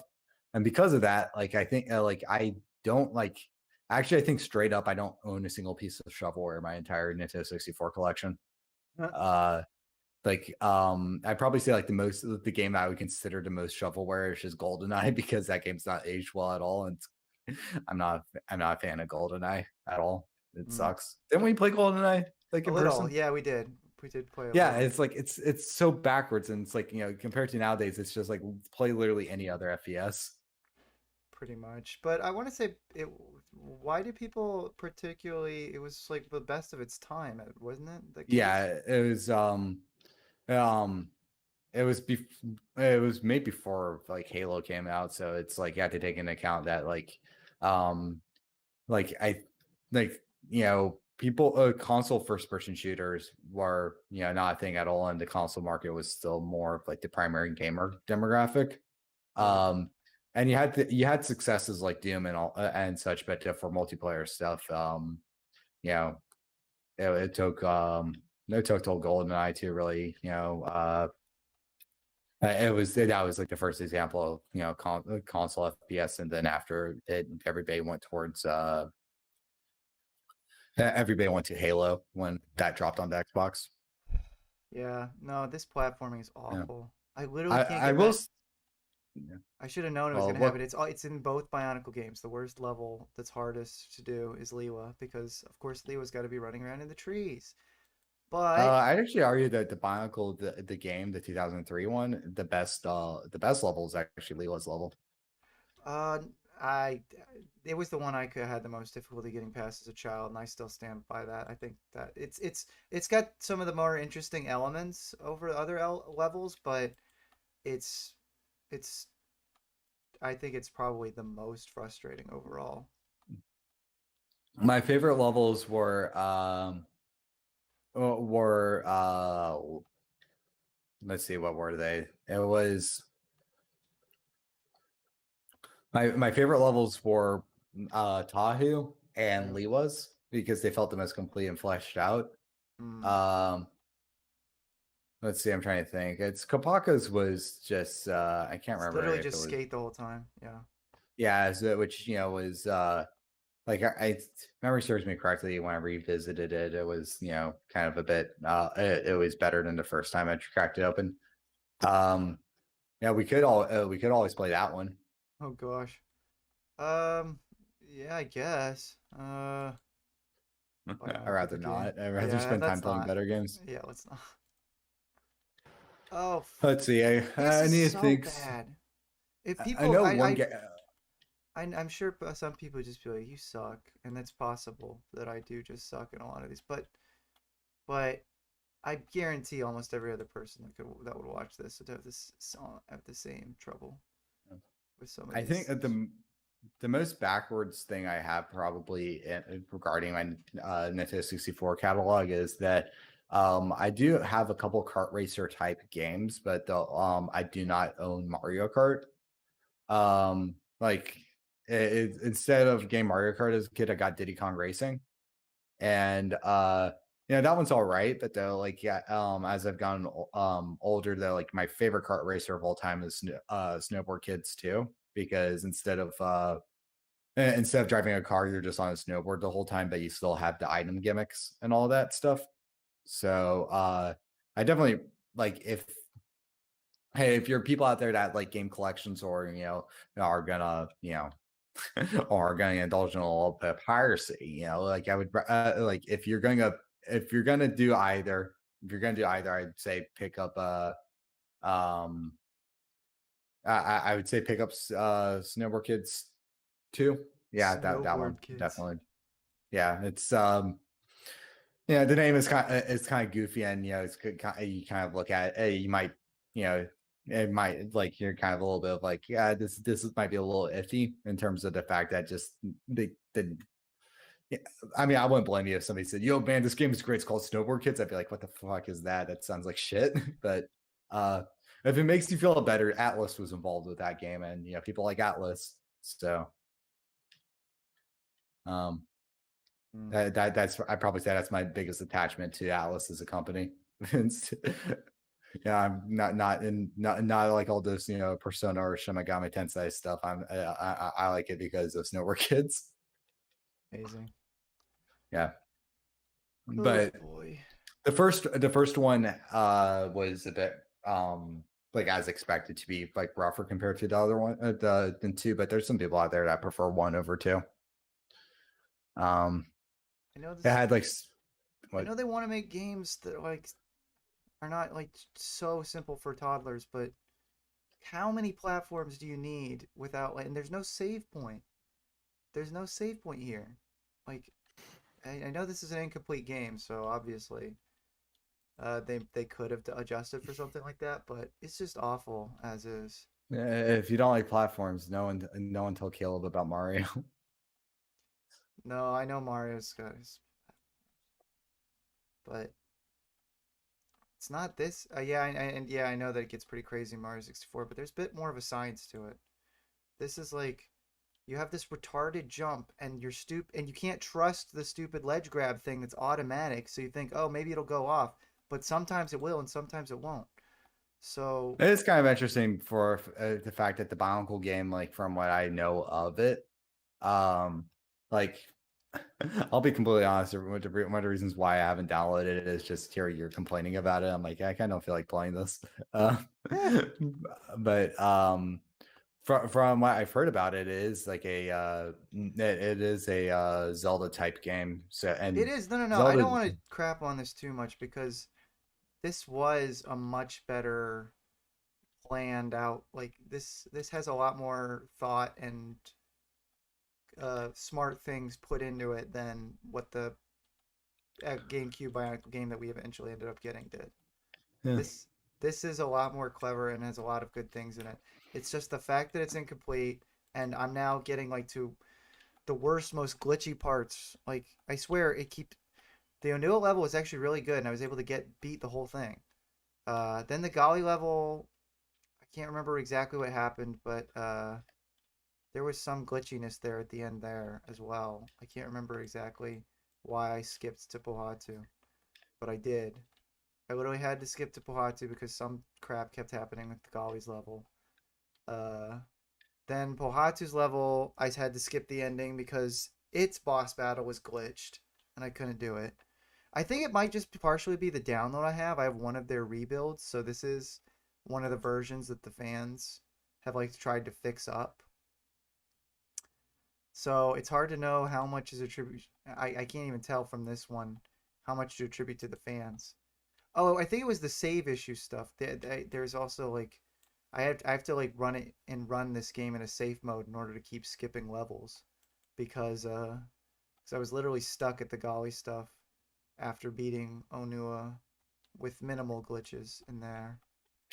But it's just gotten more and more glitchy. So I just jumped from having to skip the final boss in Bohatu to literally not being able to continue in Kopaka's level because every time I beat one of the areas, it takes me to a map that just is broken and I fall off the map, and then it resets me in a different location where I can't continue.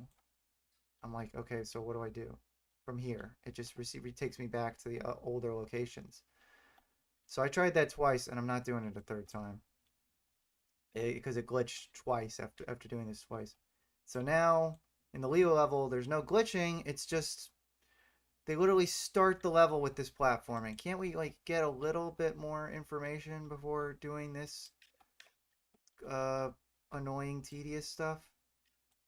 Did you save this tedious platforming for the second half, where it's more of a challenge? Where like, okay, the stakes have been set. If this is the platforming right now, they're just gonna make it even more annoying, I bet, at the end. I'm oh my gosh. My brain gave up is giving up too because this is the easier part of the platforming and now I keep failing it. Oh brother, is anyone having fun? Sort of Coffee actually gave a banana $1.59 or $1.49. That's nice. Thanks. I Yeah, think you should have $1.49 to buy to buy yourself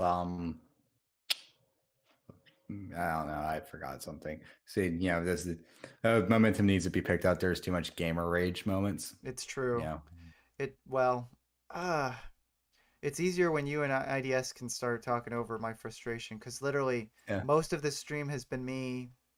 I literally nailed how to get to the next area. Yeah, I Pretty. literally nailed this babe. Yep. I literally nailed how to get to the next area for that Kopaka. It was like a skating part, and I nailed it like third try. And I'm like, okay, cool. Next area, crash is like I literally fall through the floor. I'm like, okay, well that's weird. And then after running through and getting back to the old parts of the map again, I guess maybe I have to try that again, and maybe it won't glitch next time. It Uh, crashes like a rashes. Yep. No, so then I try doing that again, and I cannot beat that part of it again because it's like they have a thing where you have to skate right into this hole and off of a little ledge that then you jump once you're on the ledge to get across this big chasm at the end of it. And I could not get there, so I spent like an hour trying to do that, literally, almost. And then I finally do it again, and it crashes and it crashes again, where I fall through the floor again, and it's screwed up. So I'm like, well, I haven't even gotten the Akaku in the level yet. They have like the 2 masks that you try and get each level. I didn't even get that far, and I had to skip it because I'm like, I'm not dealing with that again. It's broken. Oh, if it Now, makes you feeling better, like I'm doing like I'm doing like one to treasure hunting levels in Sonic Adventure 2, and like what's the thing is, it's like the game is like I'd argue that Sonic Adventure 2, it's like people don't like the thing that makes the treasure hunting stages not as fun is the fact that they there's kind of like the aimless feeling that you get in them because of the fact that there's different locations for the objects you're trying to find, mhm, and they randomize those objects. So you have to, so like, yeah, it doesn't even, you can't even like remember where everything is when you play it on a second playthrough. It's randomized every single time, right. and a lot, and depending on luck, it's like either these stages can either last for like a couple minutes or like 10 minutes. And I've been on this one for 12, which is ridiculous because mind you, it's a standard level of any Sonic game. It's like 2 minutes is usually like your average sweet spot. So 10 Right. minutes longer is than the normal. It feels completely wrong for the pacing. Yeah, no, Uh, absolutely. yeah, you think you're that guy? Absolutely. Yeah, but like sometimes it gets to the point where I'm just like flat out just like I'll just flat out like just restart the levels because I just don't want to deal with it. I made it. Sheesh. Oh no, more platforming! And I just fell to my death. First jump. This jump is so crazy. Can't. But the fact that I got to a new area means that I save point. Yay. But now I literally can't even jump on the first platform. Wait, can you grab the rope, or is that no? Oh my gosh, there's no room to run on this plat. Oh, you can grab the rope. That's fun. Lee was swinging. Whee! Oh, and cool, you have directional input. But Leo is a swinger. He's going to go and have sex with somebody else's wife. He's going to have sex with Kapaka while Nua has sex with his wife. that's another annoying thing that can happen. I literally okay, so I did the swing. Yeah, that's another annoying thing that can happen in swingers is that sure, you gotta fuck somebody else's wife, but somebody else has to fuck yours. Are It's they? kind of disappointing. It's like I'd say it's the one downside. Yeah. The swing. Okay. Yeah, Oh, it's like there's you can swing from rope to rope. That's cool. Yeah. The Caleb's it's like he's talked to me about being a big fan of one-way swinging. Too bad the timing is all screwed up. As he says when he tries to do it, but the a woman's schedule isn't right. Okay, I get that they want you to swing on the ropes by having but the platforms are a little insurance, but they're way too thin. Like I know that it doesn't work with the grab ledge mechanic. Okay, I need to stop. Gamer rage. It's not rage. Gamer It's rage. it's making fun of the game. This is my gamer review. I'm going to actually Is it drop really this. making fun of it? Because it's not. Because I mean, where's the funny? Where you going hoo hoo and a ha ha at it? Yeah. Unfortunately, this is not one of those games where the fail stuff looks funny. Yeah, cup of fail. Cup of Fail is pretty funny. Nobody knows who he is. Okay, that Yeah, is really angry. In any other game, you design the line so that you click right as you're at the end of your swing, you get momentum from letting go of the rope. That's just how you design a game. No momentum when at the end of the swing, and you just no drop. class. It's weird. I think Okay, yeah. So here's the thing. It's like the when Knuckles you levels. It's like it's just ridiculous because sometimes you can play it, and it's like I was stumped on trying to get the last object, for like 12 minutes. So Mhm. then I just restarted it, and then the second I restarted it, I was able to complete the same exact level because of just the randomization and the hints, and like just like barely under 3. Gotcha. Yeah. So it's like, yeah, I think the gameplay is fine on those levels. It's just the fact that they choose to, um, the randomization, just the fact that it's just not a very good quality of randomization. Right. Um, I mean, I get, yeah, they're called, it's like it's called, they're supposed to be a treasure hunt level. That's you have to find it, searching for it is part of the fun of it. But at the same time, it's Mario 64 has those types of puzzles there, but you don't have situations where the Mario 64 puzzles are like, fuck you. You don't remember. You're not gonna be able to remember what they are. Right. So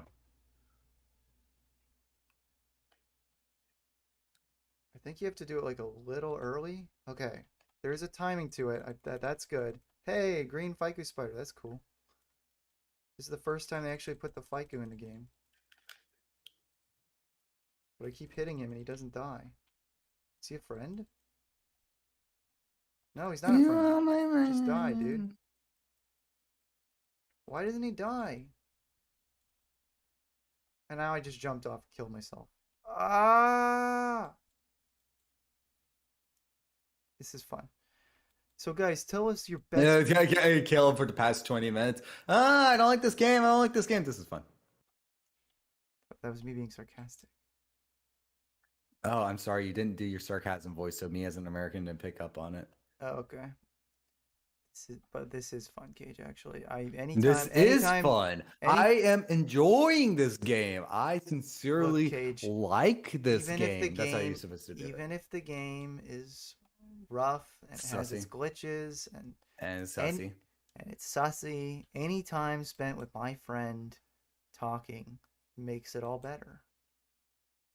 Okay, so like what game? So I'm guessing that when IRL, the games that we should be playing are Super Mario 64, Street Fighter, because you'll enjoy playing that and getting and I don't not want to after play 5 fighting game seconds. anymore. I don't want to fight anymore. I want to be. I Fighting want to games play are with. fun. I want to play with my friend. I don't want to. I don't want to be sad when I lose. You know one game I've actually never touched before? Mario Party. Oh, really? Yeah, I've never Any played a Mario version? Party. Any version? Any version of Mario Party, never played it. Yeah, we had the Wii one. I think that was 8. Yeah, it's maybe that would be That decent might have been stream 7. content. It's decent stream content would be Mario Party, just I have that to one Mario whack it Party off stream. the edge. Is that the goal? Because I get That's some all. of the, yeah. That sounds a little masturbatory, but yeah, I whacked it off. A Mario Party stream would probably be pretty good. Yeah, because you can do some fun screwing over of your friends in Mario Party.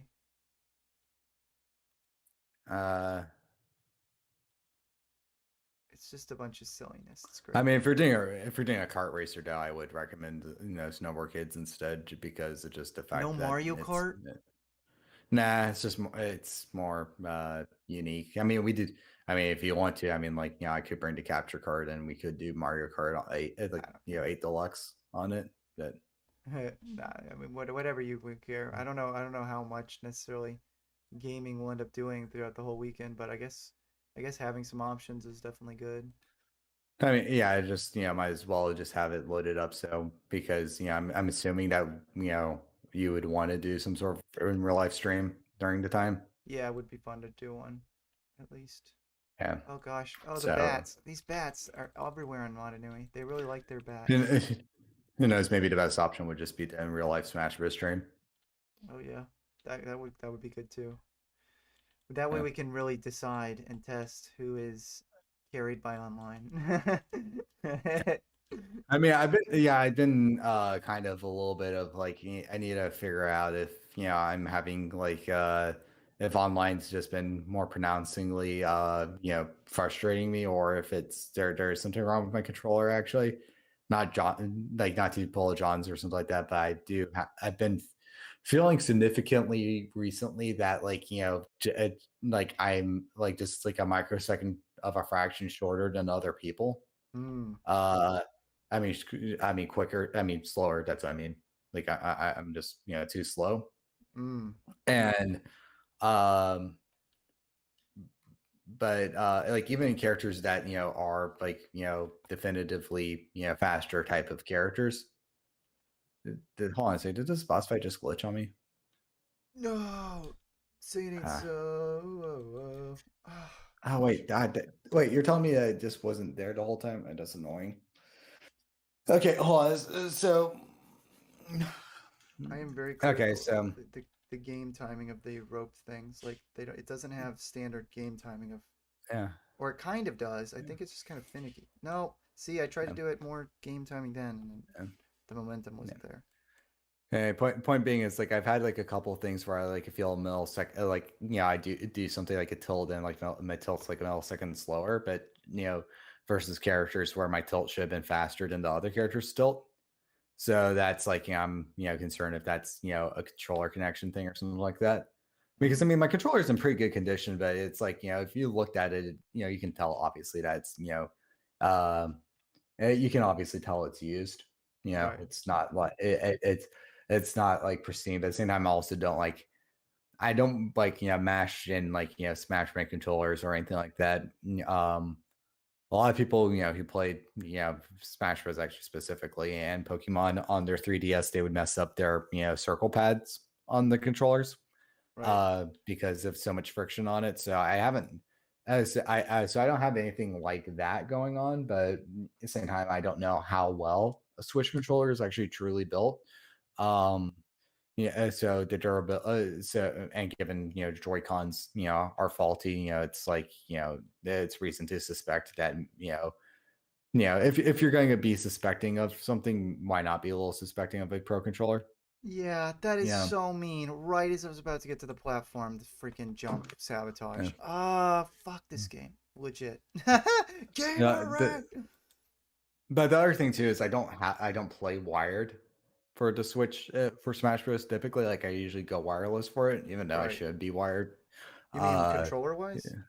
yeah, like I I like like playing when off of the it's the game. What's the pro I mean, controller? I usually play tabletop style with my pro controller there, Mm, but though yeah, like when we play in real life, yeah, I'm definitely going to be playing wired gotcha. for it. But and I know for a fact that it's like if you do play the game wired, it's or the signal is basically just better, and the input lag is diminished, or at least it should be. Mm, So, that's um, good. yeah, so that's one thing that maybe to take into account. But then there's also then a couple times where hiccups and lags happen online, where inputs get interrupted, which sucks because since you've been playing as characters that excuse me are more temperamental with their inputs, like if you're trying to do a like say a quarter circle command or a shoryuken command, and then just the Wi-Fi all of a sudden decides, hey, we're going to just not be working today, and just like cut out on half of your movement there. You can very much easily just dish out a jab instead of a the proper move you wanted. Right. So and so that type of stuff is definitely an issue. Mm-hmm. Yep. This game is. I really just do not like the timing of how you get the momentum from it. It's like you have to do it in the middle instead of right as it's swinging towards one end. Or actually, you have to do it as it's starting to swing back. I don't like that. That's not natural. No, it's not. Just as it's about to. Like, you gotta time it like that. It's weird. Yeah, it's like Well, certain platforming stuff like that. Like one thing that I've learned recently more and more is like the fine line that what's ridiculous about all this stuff is that what goes into actually making a game functional and putting all of its functionality in there is the hard part of the game. But the thing that people are going to be critical of and respond to is if the individual values are tweaked within there. So a good example being like your vine swinging type of thing, Yeah. The fact that there's them actually programming and putting the function of vine swinging in the game was the hard part. But then the part that it's just more so tinkering, but also the part that people are going to respond to and going to judge the quality of the final product on is if that's the art, if basically the is how that the point of the time where the sweet spot that you're supposed to hit a towards and the responsivity for that. It's just really interesting because of the fact that the more involved that and I've been getting into this stuff, it's Right. I feel like it- it's you don't want to make your game too easy, but at the same time, one of the big things with the fine tuning is just, I'd say, like forgiving hitboxes and timing of certain things. It depends on the game, of course, but in something like this with vine swinging, there it's very very specific the timing. Otherwise, you're just Mhm. gonna drop. I feel like for a game like this, just let me click if I'm on the second half of the swing and I fly. Like if Yeah, I mean, like that's what I'm getting at is like like that type of stuff is it's like the function and sequence for vine swinging. It's basically all there, but though what you need to do in order to make the swing more fun is just like tweaking what's already there. But if something is there, it's not good enough for the game players are going to be calling it bad, but um I need to think of the best way to put it, but like cheap use just because I'm playing the game right now. The difference between Sonic 06 and say Sonic Adventure 2 is more so like getting the values for their movement right, because like the moves that you can do in 06 versus the moves you can do in Sonic Adventure 2. Sonic basically does the same exact stuff, but just the way that he feels in one game is better than the other um because the variables and the integers that are go into his physics properties are just were just better dialed in on one product than the other. So right. uh and that's the weird thing about game development, and the confusing thing about it, because kind of you know um it's not going to fully properly announce it, but I've been involved with with some game projects for the past year or so, and been getting more involved with it. And when it comes into building a video game, it's the the it's the hard part that I'm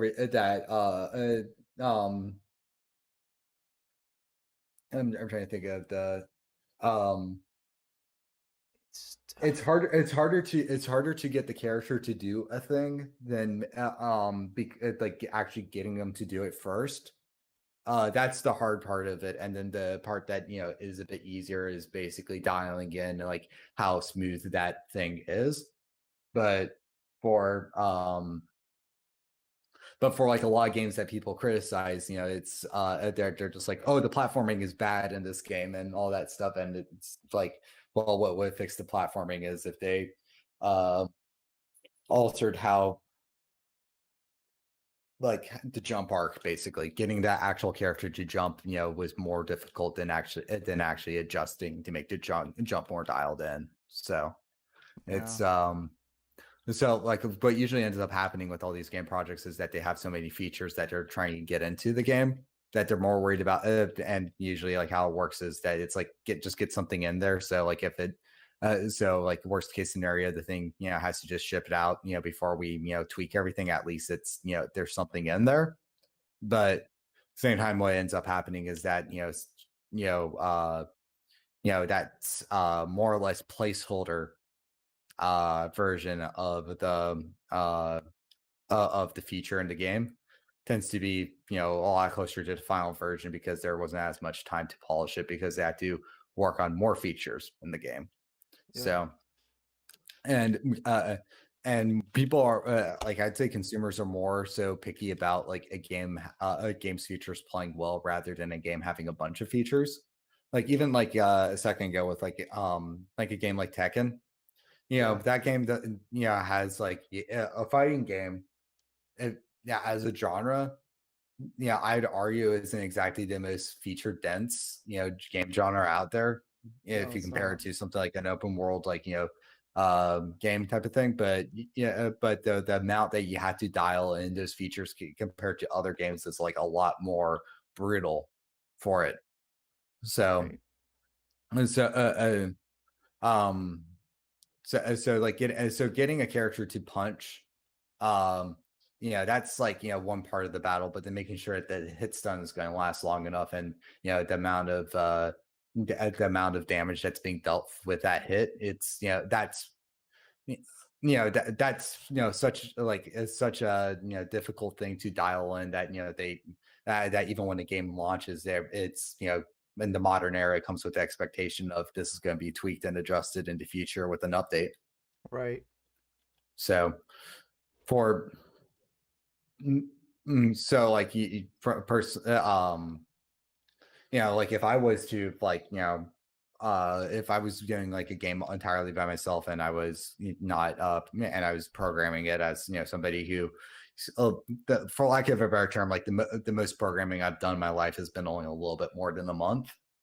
you know not super into it, but enough to understand the specific game engine I'm working with other people so I can communicate with them. um the game and the I'd personally focus on making a game that would that didn't have many features, instead just trying to polish the individual features I did as good as possible. I mean, of course, you can't make it too feature barren, because who's going to play an indie game platformer number 35 that plays exactly like Mario when you have Mario, Yep. but but when you're going to be um but at the same time, though, you would be better off making a game that like had probably as much complexity as like say um like if you make a game that's just like simple Mario 1 complexity, that's not going to be as interesting to people. But if you made a game as complex as like Mario World as your features, that'd be more than enough for people. But for at least like your character movement, and then focus on like enemy variety and other things in there. But for a lot of people, indie game people, they want to put too many features in their game rather than polishing the features that they have. you know Right. and like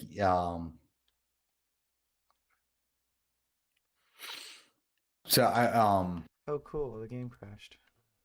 mm. Yeah, the thing it seems like that game, like it's like, just from looking at it, like the Bionicle game, and the thing that is like for the rebuild project, what they're gonna have to work against is that that Bionicle game seems like it's pretty feature dense. Would you say that? It is. It is and it isn't. It has a lot of the same features for each level in terms of like what you're doing for like certain of the platforming and functions as just running around the world, but it does have certain gimmicks that they do some slight variation of between level. For example, they have kind of navigating levels where like for example in the original Bionicle game you just have an ice skating level where you just skate down a hill as Kopaka. Well, they have those Yeah. for different Toa in that like they've got water floating elements where it's essentially the same gimmick for Golly, but they also have underwater swimming stuff for Golly where she's swimming underwater. Um, and then they have just kind of sliding things for other Toa. I want to say yeah, they'll also just do slope stuff where you're just sliding around. They did that for Onua in his first level. So it doesn't really. But I mean, like, yeah, like the way that like when Patu is riding to Rahi, is there another part of that game that controls that same way? Not that I've experienced, no, because that was definitely a unique gimmick for him, which was sick. Okay, so, and you would say like in that specific portion of the game, the controls for the Rahi riding was rougher compared to like standard gameplay Patu, right? Standard. Was it rougher? Standard Then gameplay. it A was little harder. bit, a little bit, yeah, but it was also kind of it was similar. It was sort of that levels version of the slip and slide kind of thing because you're just kind of Mhm. because you're constantly moving and Mhm. it's it where you're basically it's just a yeah your character is constantly moving and you have to navigate them instead of you don't get to go back. You have to use the Yeah, it's an landscape auto to runner type of stage, but right. Yeah, so each one has but their own unique auto runner element. okay. And Kopaka's is Um, ice sliding. yeah, Onua's is just rock sliding. Golly's is water sliding. His yeah. was controlling the Moaka, which is cool. And then I don't know what Lee was going to be. It's probably just going to be maybe it could be levitation. We'll see how they. Yeah. But it's so to use like like Sonic Adventure as like a good example for it. Like so in the original first Sonic Adventure game, there are only 2 instances in that game where you play as a character riding on a snowboard. And while those sections are fun sections of the game, and they got them so that they're entertaining, and you're not like fuck this section, yeah, the amount of polish and the amount of focus that went onto those sections of the game was significantly slimmed down compared to the amount of focus and polish that they put on the standard platforming sections. Yeah, it was more important to because it's more important to have sonic control and move around tighter and more cohesively than it would be to make sure that because of time constraints, that they have to work with. You can't really focus on this, one thing that's going to appear a little bit compared to the others. It's so for dialing things in the games, it's like the amount of stuff that we'd have to go into for tweaking it. Like, of course, it's for game modification, it's a bit harder when you don't have like the full open, source files and all that stuff. That becomes a little bit more difficult. Right. But if you, but tweak, but they didn't have as much time to focus on that feature because that was a more minor feature than the other things. The best example, and I don't even know why I just didn't go for this in the start, is basically Super Smash Bros. Brawl versus Melee is probably the perfect example of kind of the differences between for features and the differences between features and basically tightening the features or like adjusting those the integers and the values in the code, because you have things like Project M where it's Super Smash Bros. It's Super Smash Bros. Brawl, but but people wanted to decode and change the values to be closer to Melee and made the physics closer to Melee's physics. Right. That and Project M resonated with all with a different group, and actually I argued that Project M like the people who played and paid attention to Brawl basically kind of did it casually and then kind of fell off after a couple years after the Wii wasn't interested anymore. Right. Yeah, and people don't, but people revisited. People revisit Melee in the series, but the Brawl is not Wait. really at like I'd say Yeah. the least revisited games in the series is probably Smash 4 at this point because Ultimate completely pushes that one out. But though, Well, yeah, that's kind but of though, the debacle. That's basically what each one has done. Each yeah, one has been just a slightly adjusted version of the last. I know that some people yeah, complain that this is the one got rid of the walking through characters aspect, but ultimately that hasn't been a major hurdle for competitive play, and as a result, yeah, each new Smash game has kind of erased the interest in the last one. But Melee, because yeah. it's almost Melee is basically an anomaly because it's glitchiness. It's Well, unintended. it's also has different features in it too than the other games. So features definitely do matter. Like Melee, if you're falling and if you tap down right when you land, you can cancel out your fall animation. That's cool. I mean your landing animation, which I would really fucking want that because playing as like a fighting game character in Smash Ultimate, everybody always just attacks you right when you land. Um, Yep. when they're messing with you when you're trying to get grounded again. But um for but the point being is that like while there were a couple features removed, which features definitely added, adds to this thing. Like I would still argue that um, the main thing people are responding to is like how melee was dialed in, clicked with people, and had more longevity than Brawl did, even though Brawl had more features, in there. Right. While removing a couple melee features, I'd argue like the features removed in melee were only like higher level, like super hardcore things. Like even casually, like a lot of people out there still prefer beating up melee than brawl. Like if they're just going to sit around the couch and play with their friends for nostalgia's sake. Yeah. Or even a better example. The more I talk about this, the more it's a rambling, but though it's like, hey, this is kind of getting multiple drafts on my thought publicly and talking out loud. Right. Hope this isn't boring, Yeah, but and I do want to um, bring up something that I've been literally just waiting on the screen to yeah. mention. Okay. But well, literally, I'll just say it because it's quick. I Yeah. ran into, I bumped into a Matoran in Licoro. I guess for somehow a glitch just skipped over each level sets up that like once you get to the village, you have to fight a bunch of creatures to free the village, and then all the Matoran come out and start talking to you. So I think this game skipped just a glitch skipped out that part of it, and also the part where you do your dance, because this Matoran just said, "We're not doing your dance again. Give it another decade, or maybe wait for some sort of seventh Toa to show up." So they just added a joke in there. Yeah, but it's the fact that they knew the seventh Toa thing was coming even that early, and it's possible that the seventh Toa joke might have been referring to Variki as conceptually. Are you sure that was are you sure that was That not could be something that something a rebuild added to up. rebuild? Yeah, Yeah, because perhaps. because it might have been this rebuild didn't have the assets, so they just put that joke in there. Could be, but I don't know if they've talked about how much dialogue changing they've done. Because the Tohunga words, I think, are still the same, which would make sense if they were still using the previous build that they hadn't. Because apparently they did change all the Tohunga uses to Matoran when working on the game, but of course then it got canceled. So, Mhm. so Yeah, so that's the builds that eventually got leaked like a couple years ago, like one of the developers just like dropped a build online for the Bionicle community to mhm, get into. Uh, mhm. I think that I know at least one of them has the Tohunga stuff still. Uh, I'm not sure if they both do because there's actually two builds.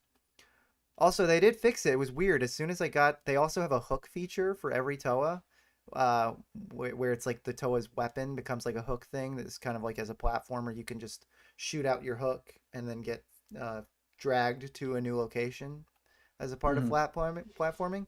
And when I got it for Leo at the beginning of this, it was still Kopaka's sword from the last level as his hook, but now it actually is his axe. So there's still even already I'm getting the bugginess from Lewa's level, so that's great.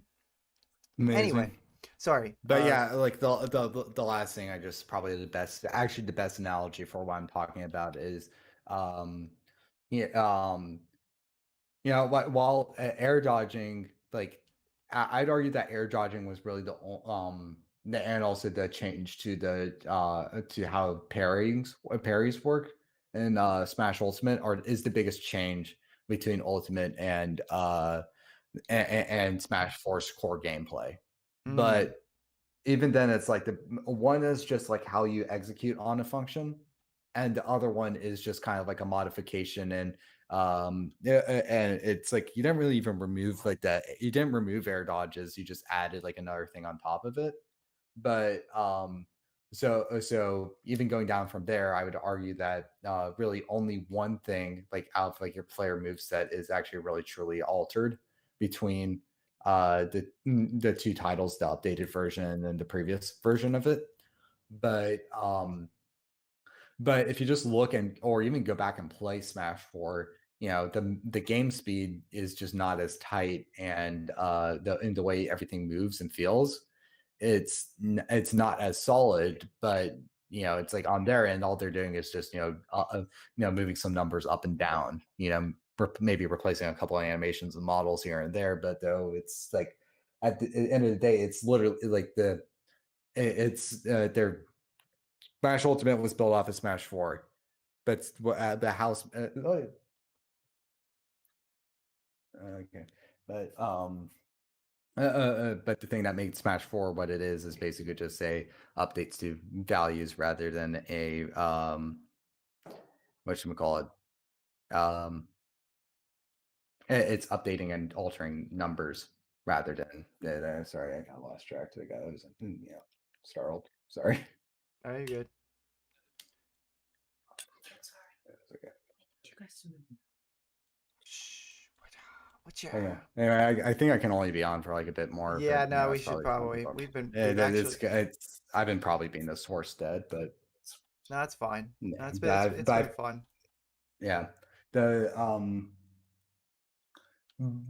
but yeah, like just too many game studios want to make the next big like GTA type of thing, and everybody wants to make like the biggest next the bigger and bigger and bigger and bigger. Everybody wants to think big, but thinking polished is probably better, especially if you afford the scale you're working with, because Guilty Gear Strive has a surprisingly small fighting game roster compared to other games. But since there's so much polish within those characters in there, it's even though it's not a feature dense game, it's the feature polish makes up for the feature density. Yeah. And a lot of So times, depending on what the gimmick is with your fighting game, you don't need to have a lot of unique characters in order to have like fun gameplay. As long as you can make the yeah, competitive gameplay yeah. fun. Well, the Um, way that Guilty Gear did it was that they chose to make each character more unique and more pronounced and defined. Uh, so even though there is a smaller roster in it, it doesn't that small roster doesn't feel like it doesn't feel too limiting because of the fact that there's like a large distance between character archetype and play style. The right. two you don't have like a direct Ryu and Ken and Akuma type situation going on with Guilty Gear. Yeah, it like like the two characters Kai and Soul do play similar to one another in some senses, but they're like but even then they're pretty pronounced from one another, even though they're built off of the more standard fighting game archetype characters, and then every other character just goes off in their weird direction. Right. Uh, That's cool. but but there's that, and What is going on? and you get it with shooter games too, like the Halo, like for Halo, even though things like sprinting and armor upgrades were seen as more, those came from more feature dense titles in Halo. They were like people prefer Halo 3 over Halo 5. Yeah. So it's like what's going on there, and or Halo or Halo 4 too, and it's more so feature polish than feature density, as well as also feature quality in that case too. You have to Right. take into account that if you have a game that allows you, like if you can do quick dashing and first person shooters, like yeah, that's cool and all, but does the dash really add anything to the experience? Right. It's you got, there's like there's a couple games that you can kind of look at, like Mario 64, for example. One thing that Nintendo learned with that game is because they tried to make their things simple but not too complex. And Mario 64, I think it was a good choice for them to give Mario as many options as he does in that game, specifically because of the fact that this was you were going to the third dimension. They're also still figuring things out, but having so many freedom and different things for the character can do.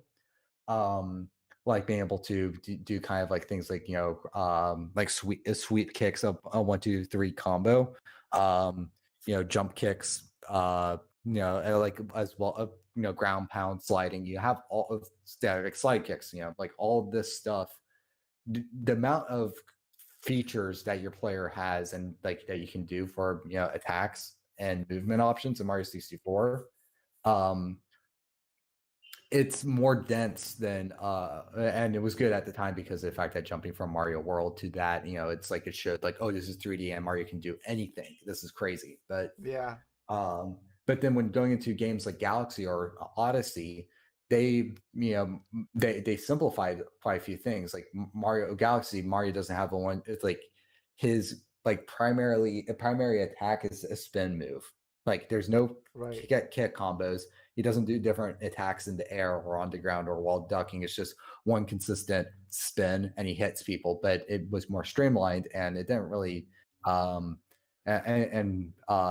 doing that too, you also took out, redundancies of the feature, simplified it, made that feature a quality feature, and then had room for other features that were of quality. So, um, and Mario Odyssey, because I do think prefer Mario Odyssey a little bit over Mario Galaxy personally. So I'm going to use that as a better example. Mario is a simple character you can control, yeah, but you have to take into account that in that game specifically, there's specific enemies that you can take control of as well too. So Right. then you can, so you have those. So you have those characters, that you can work off of too, and then um, yeah, and if Mario was any more complicated than being able to just do a dive and jumping, and long jumping and ground pounding, it would be trying to combine like a game where Mario can punch and kick while he can also throw his hat and hop on top of his hat too, like the Yeah. boomerang mechanics. It's Yeah. just like trying a boomerang and do a 3-hit combo at the same time is just way too much. It's just too much. It's too much and too confusing. And given the game development time and focus of everything else that you have to focus on in the game, there's a good chance that you're not going to be able to polish all that into a cohesiveness that is fun. Something's going to be lacking there. Yeah. Yeah, and I think and certain gameplay styles too, sadly, just inherently aren't exactly the most efficient for game studio sides too. So a game like a top-down game, like a top-down RPG or a 2D platformer are pretty cost effective, and you can develop it with like a small team and not break the bank on it. But then doing a game that's like an open world game is it's so much more work to make sure it's going to be of a quality product. So this like the amount so like game scaling, like the curve of like how much game complexity and game development and basically making sure it's not just going to go into a poop sock. It gets certain genres are like, I would argue that if you're like an indie developer, it's like don't even touch them. There's also other reasons too, like saturation too in the console market too. Like if you wanted to do a realistic military shooter or like a modern FPS shooter, I'd argue you need a really different gimmick because if I wanted to play a World War II game, I'd play Battlefield or one of the older Call of Duties. Right. It's like the market's already taken. So, uh, and so there's that. But then, for people out there, even though platformer games, there is an oversaturation there. There's also always a consistent hunger for a a good old like just polished classic platformer type game. And if and making one that's yeah, sure. 100, you're going to have a hard time staying out of the crowd. So that's the reason why I wouldn't recommend it. But at the same time, though, there's more market demand for a Shovel Knight, and also a game like Shovel Knight's a like much easier thing to achieve. But when you look at Kickstarter and all these game projects that people are promising, that you find many more. You find games that are trying to rival AAA stuff. Like you're trying to find like the next GTA or the next or the next uh, um or the next MMO. That's the genre I was thinking of. Just these things that you're like, yeah, there's no way that the small team can work on. That's the reason why I think there's a couple indie games out there that are trying to be like more based off of older classic arcade style racing games, and those developers are smart because of the fact that that genre typically doesn't get as much love in the mainstream right now. So it's like more of an underground genre right now, and there's like a lot of yeah, there's a lot of things that you can add on to racing that is more that people don't don't put on like there's this one game I saw. I need to find the name of it again, but it's you're driving a car still, but on top, but the guy put rail grinding inside a car racing game, as well as also like you can if you do like Street Fighter spin kick commands, you can do like you can basically spin your car around and hit people. Oh wow. Yeah, so it's like that type of stuff. Like when I saw that, I'm like, that's fresh. That's an indie game that's doing more in a genre that isn't as focused on in the mainstream.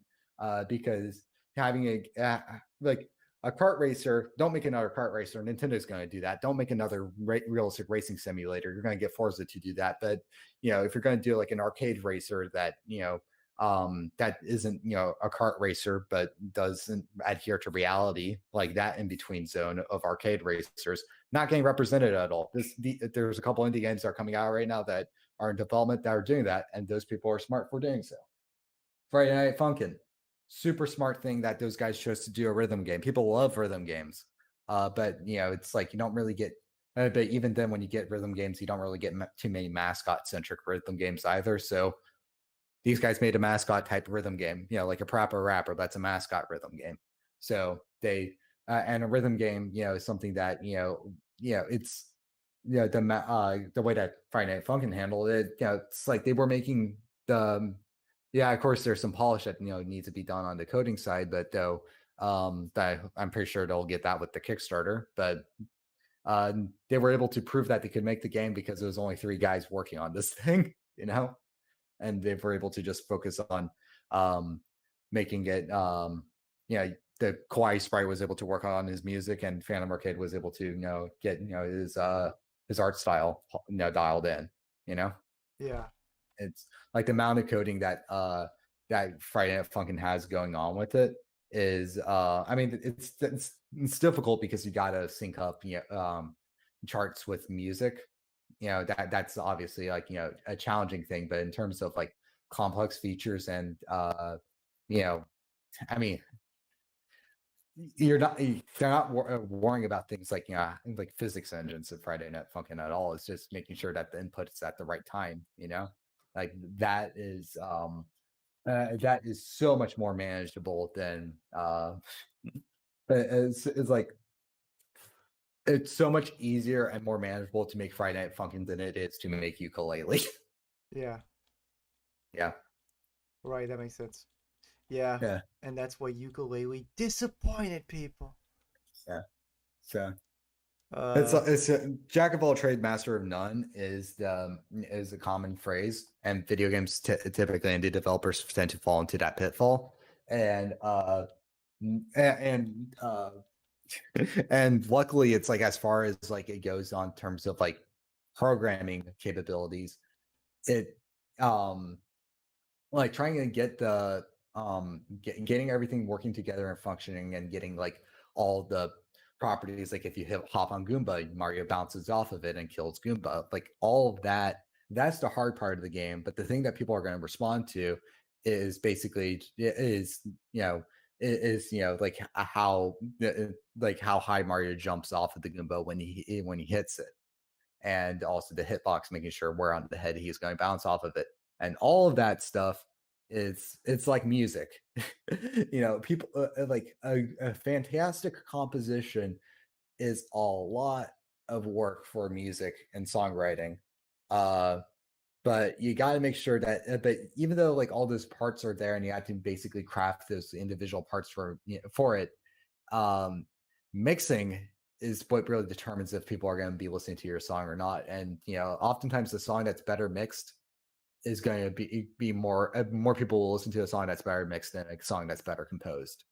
If that's the case, then people would just be downloading MIDI files off of the like just random like MIDI files and playing them off with like the standard Microsoft sound font and be like, oh yeah, now this is jamming, and they wouldn't be listening to just and a song that's basically just a couple chords of sub bass that doesn't have like any groove going on with just a drum kit and and like lazy vocals on it. Not to be Mr. Oh yeah, rap is bad, but come on, let's be real. There's a lot of trap rap that is lazy vocals, only sub bass and hi hat, and that stuff though is actually popular, because it's good. It's actually mixed. It's well mixed, Yeah. even though compositionally it's basic. If I could just say, I'm getting some comments like, "Are you even reading the messages?" Someone asked why, but the dumb thing is that the guy who asked that, he said, "Why are you not sleeping?" He didn't ask any good questions. Other people have Yeah. asked questions though. Let's answer the questions and now I'll bounce and I'll stop talking about trying to figure out how to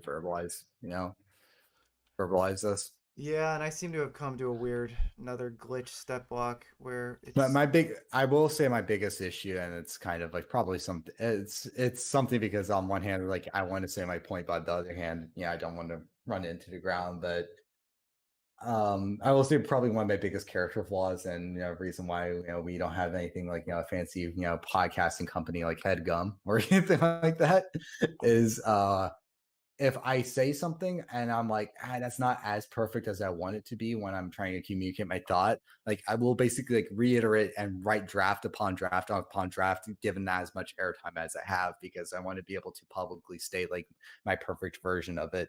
But at the same time, though, it's it's harder for me to do that if I'm like, I don't know. Point I'm getting at is like maybe interrupt with input more, Caleb. Maybe start challenging my questions more, and then I'll stop repeating. well, I want to give you but typically people dictate a lot of their paragraphs in order like I don't know. Typically there's conversation there, but you like get into your essays. Your Well, I mean, like, verbal like essays. start asking me questions on it, being kind of a little bit like, hold on a second, you're talking about, feature quality and all this You stuff. don't So, give a like, lot what of is a quality moments feature? where you don't give a lot of moments where I can interject to like try and clarify that's things because you just that's what jump right. interruption is for. But then you get mad if I interrupt you sometimes. So Well, that's my fault. okay, all Yeah. right. Well, shut What's more up. entertaining? What's more entertaining? Me saying the same sentence 30 times, or me going, Well, you weren't "Shut saying the up, same I'm thing. talking." You weren't saying the same thing over time. It's just Yeah. sometimes you are building on things. It's you just start building on a lot of things that's like you have I'm a trying lot to. to say and I don't have a ton to add. So some of it's good. Yeah. A lot of it's good stuff that you're saying. It's just Yeah. it's eventually eventually it's you're saying a lot of interesting things and there's there but the original point that was being made starts getting lost and I'm like what were we even talking about? And Yeah. he's just breaking down lots of good video game things. My original point being that like the thing that the problem I see with this like Bionicle game is that like all the features are in there, but it's just the feature quality is like I Yeah. hope that the rebuild team does adjust some of the feature the quality guy because he the guy deleted all of his comments because we called him out for not even answering. amazing. Legacy, screw you. But Kidding. before we answer your questions, all I'm just going to wrap this up with is that like this game, you have things where like Leewell walks, but then when he stops, there's no deceleration. And he just like stops like all of a sudden, and it's like a jerky Yes. stop. But then That you type have of stuff. details put into it, like cool, like him. Look at this. Just right now, he's spinning his axe when you're waiting around playing. Yeah. Wait, like you have lots of cool details put in, but then some of the fine tuning is just missing. Yeah, and it's like and like getting the character to walk, is like that's that's a thing, and then but then getting the character's walking speed correct, or like the arc of the acceleration and deceleration, like that's actually deceleration and acceleration depends on how the walking was built, but regardless though, it's like if it's there and is and deceleration is just not activated, then it's just a simple factor of just moving some numbers around. So if the feature of so or like jumping, it's like his jump height, he's jumping too low. Okay, well then just like add a couple numbers and bebop boom, the jumping is fixed. Yeah. Hitboxes are not it's like resizing a hitbox for collision. It's resizing a hitbox. It's not it's not it's like the functionality of the hitbox is all there. So you just need to change the sizes. Yeah, and I'm confused as to whether there's I think some of these boss battles, I think some of them might be kind of glitched out because there's the gimmick that I keep seeing with some of these bigger characters is that they just start speeding back and forth, like running in close on you, and like they'll just like run back and forth right in one spot, and they'll just keep taking damage in one spot. They'll just keep pushing you into a corner, like rapid fire kill. Yeah. Your only goal there, if you get caught there, is to escape and try and get to a place where you can shoot at them again. And if you Mhm. don't, you're just dead. Yeah. But I'm just seeing there, he glitched out. He's just sitting there. He has a punching animation, like it's a Tarakawa with the punching ones, Yeah. and he's got a punching animation. So I'm like, surely they had some implementation of that just is not working in this version Yeah. of the download. Yeah, hopefully, that it's the attack animation is just not an idle animation, and it's actually an attack function. I think it has to be, and there are just a lot of glitches in this download that I have. But the good news is Yeah. that these guys are still working on it, and Yeah. they even are going to try and finish it because there was no boss battle that they had in the builds that they were given. There was no Makuta final battle, and they're going to try and do that. So that's kind of cool. It's like I hope that I hope though, like if they had to complete a game, that would be cool on one level. But if they actually go in and actually try to polish it, that's the thing that I'm really like. If that is the main thing, that's my hopeful, like my cautious optimism is that this game isn't just going to be considered complete when it has all of its features. Yeah, I don't think it is because they are already starting to do some things. Like they added a breathing. They haven't. This download isn't available yet, but they have a download they're working on where they added a breathing level feature for Golly's level. Because if I play right now, like there's Golly can run out of breath and just die, but there's no meter to see how long you have left. So they're going to add that. So I think they are going to keep working on some of these things. Yeah. But one thing that's actually hilarious on this topic is that there was a time where for Sonic 06 when they got the demo for the Xbox 360. So the core game of it was developed on the PlayStation, but then they worked but then it was going to be ported onto the Xbox. So the Xbox is a port of the PlayStation version. But when they were showing off the demo for it, the team that did the porting also did a little extra polishing to make the presentation go better. But then those extra levels of polish that they put on the Xbox version's demo weren't ever integrated into the full final game. Because when they just got like the final version of the PlayStation game, they just ported that instead of and didn't integrate any of their prior tweaks. So for Sonic 06, the version that's considered the best is this slightly more polished Xbox demo rather than the final actual game itself. So, but that's just an example of a game that's like that's known as notoriously has these issues. It's like, well, maybe it's not features, maybe it's feature quality that's the issue on that one. Yeah, it might just be. Yeah. But yeah, I definitely would recommend you. Maybe when the next download comes, I would definitely recommend. But even before, if you're just curious, I would recommend download it, and I can help you run it in the safe mode. That way, at the very least, you can try each level. Because the coolest thing they did is make every character have a unique running animation. Did they have like a different side flip they can do to jump around? And they obviously have different idle animations. Like they really put care into making each Toa feel unique, which is awesome because and Liwa runs around like a monkey, which is sick. Yeah, no, that part's good. Yeah, maybe it's like who knows? Maybe if you do another one of these Mon streams, maybe I could just be the one doing the gameplay, and there you go. Yeah. I mean, you could probably play it more efficiently than I am. Yeah. This game is a disaster, though. Yeah. Anyway, so let's go through the comments and then bounce. Just got back from a stream where a guy was banned for not liking syringes. Dang. Well, Ednerb, I'm sorry you saw that. This is better. Good. Well, it's about to end. Yeah. My marshmallow has a tumor. Thank you, Wheeljack. Big fan of you guys. Keep up the good work. Thank you, Diddy King. Thank you. Solid Air Studios asked like an hour ago, what are we playing? This is the Legend of Mana Nui canceled game that has had some rebuilds that are available for download now. So this is a rebuilt version that's still very glitchy. Yodron Micros did a couple paragraphs on Bionicle stuff, but he deleted one of them for some reason. Well, he did make an interesting point here where he mentions that Bionicle Heroes actually integrated the Lego aspect of Bionicle, and most other Bionicle games tend to ignore the Lego side. Yeah, it's true.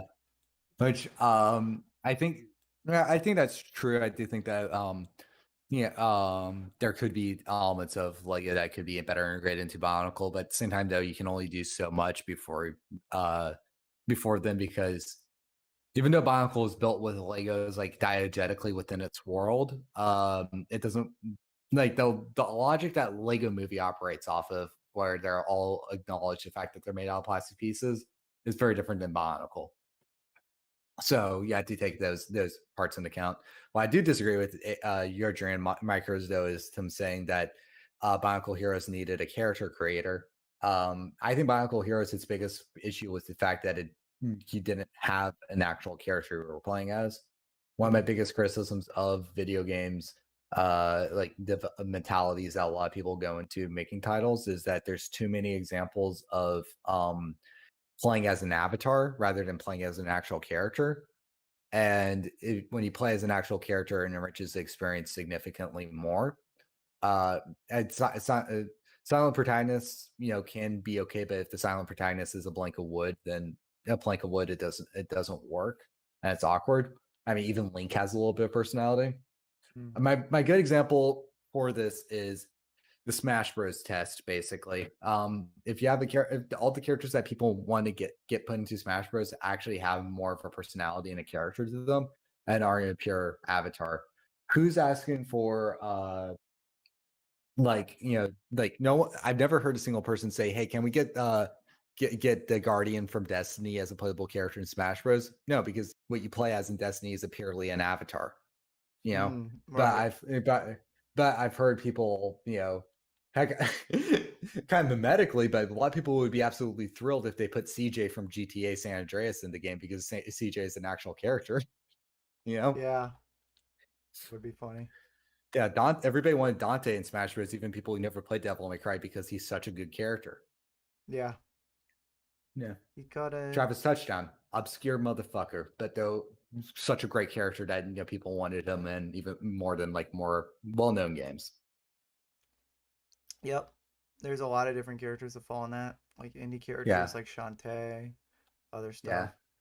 Yeah, and when you play Shantae, Shantae has an actual personality and actually says things and has input in the world around her. Even though she's your player character, she's not an avatar. She's not a Right. blank slate that's nothing.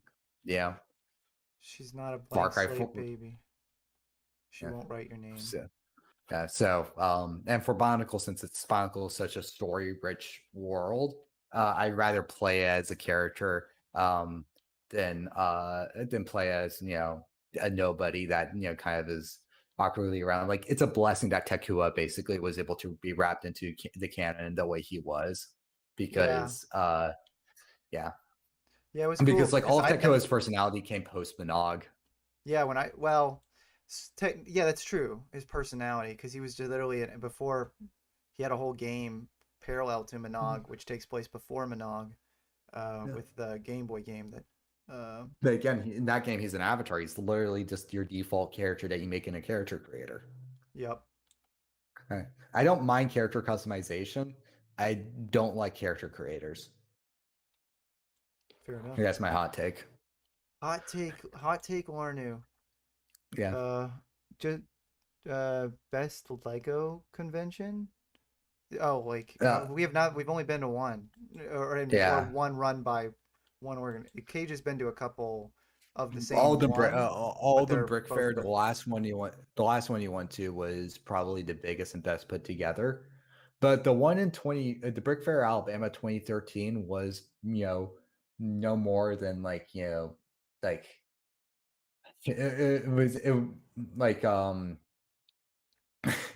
it wasn't that big at all. It was an eighth of that whole convention hall, maybe even smaller than that. It was more or less just like a really big long room. But what was good about that one was it was right when Bionicle ended, so you could get some good deals with Bionicle stuff and a lot of extra parts. So yeah, I got like a Leewa pin and gotta find the mask. Still, it's kind of missing. But I got a Leewa Nuva pin and and also Makuda's Guide to the Universe as an actual book. So That's good. or or maybe that was the year after. I don't know. Point being though is like, as for experience, when Caleb went when for loot, the first one I went to. Yup. But pretty much any convention is at least Yeah. if that's any indicator, you can still get some Yeah. good loot, Yeah. especially if you're just looking for spare parts.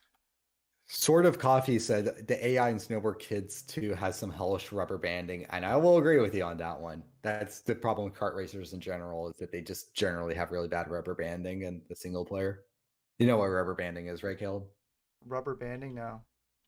It's basically like when you're in first place and then the computer just speeds up while you're so then they can get close to you, but then they slow down to like a normal speed, and then so then you can pass them, and then they'll just speed up again. Oh, that's dumb. Yeah. Yeah. So it's like a difficulty balancing thing, so you can't just completely demolish them. That's silly. I think they should just Yeah. make them competent to start. Yeah. And then if you Mario screw Kart up, had some of that going on. They fixed that as I went this first one on though. yup. That's fair. All right, guys. Well, I think we've actually been going for 3.5 hours, which is insane. It's just we started Yes. earlier. But okay, last thing. David Lubner said, "Hey, Count, according to fandom, your status and gender is baboon. Can you verify that?" Verified. All right. Yes. If verified is not a good enough answer, the answer is yes. It's just Caleb sits down in front of a yellow wall, and then the little jingle plays. The verified YouTube channel comes up. Are you a baboon? Doom, doom, doom, doom, doom. Yeah, I'm a baboon and I'm hungry. Now explain his lyrics. What lyrics?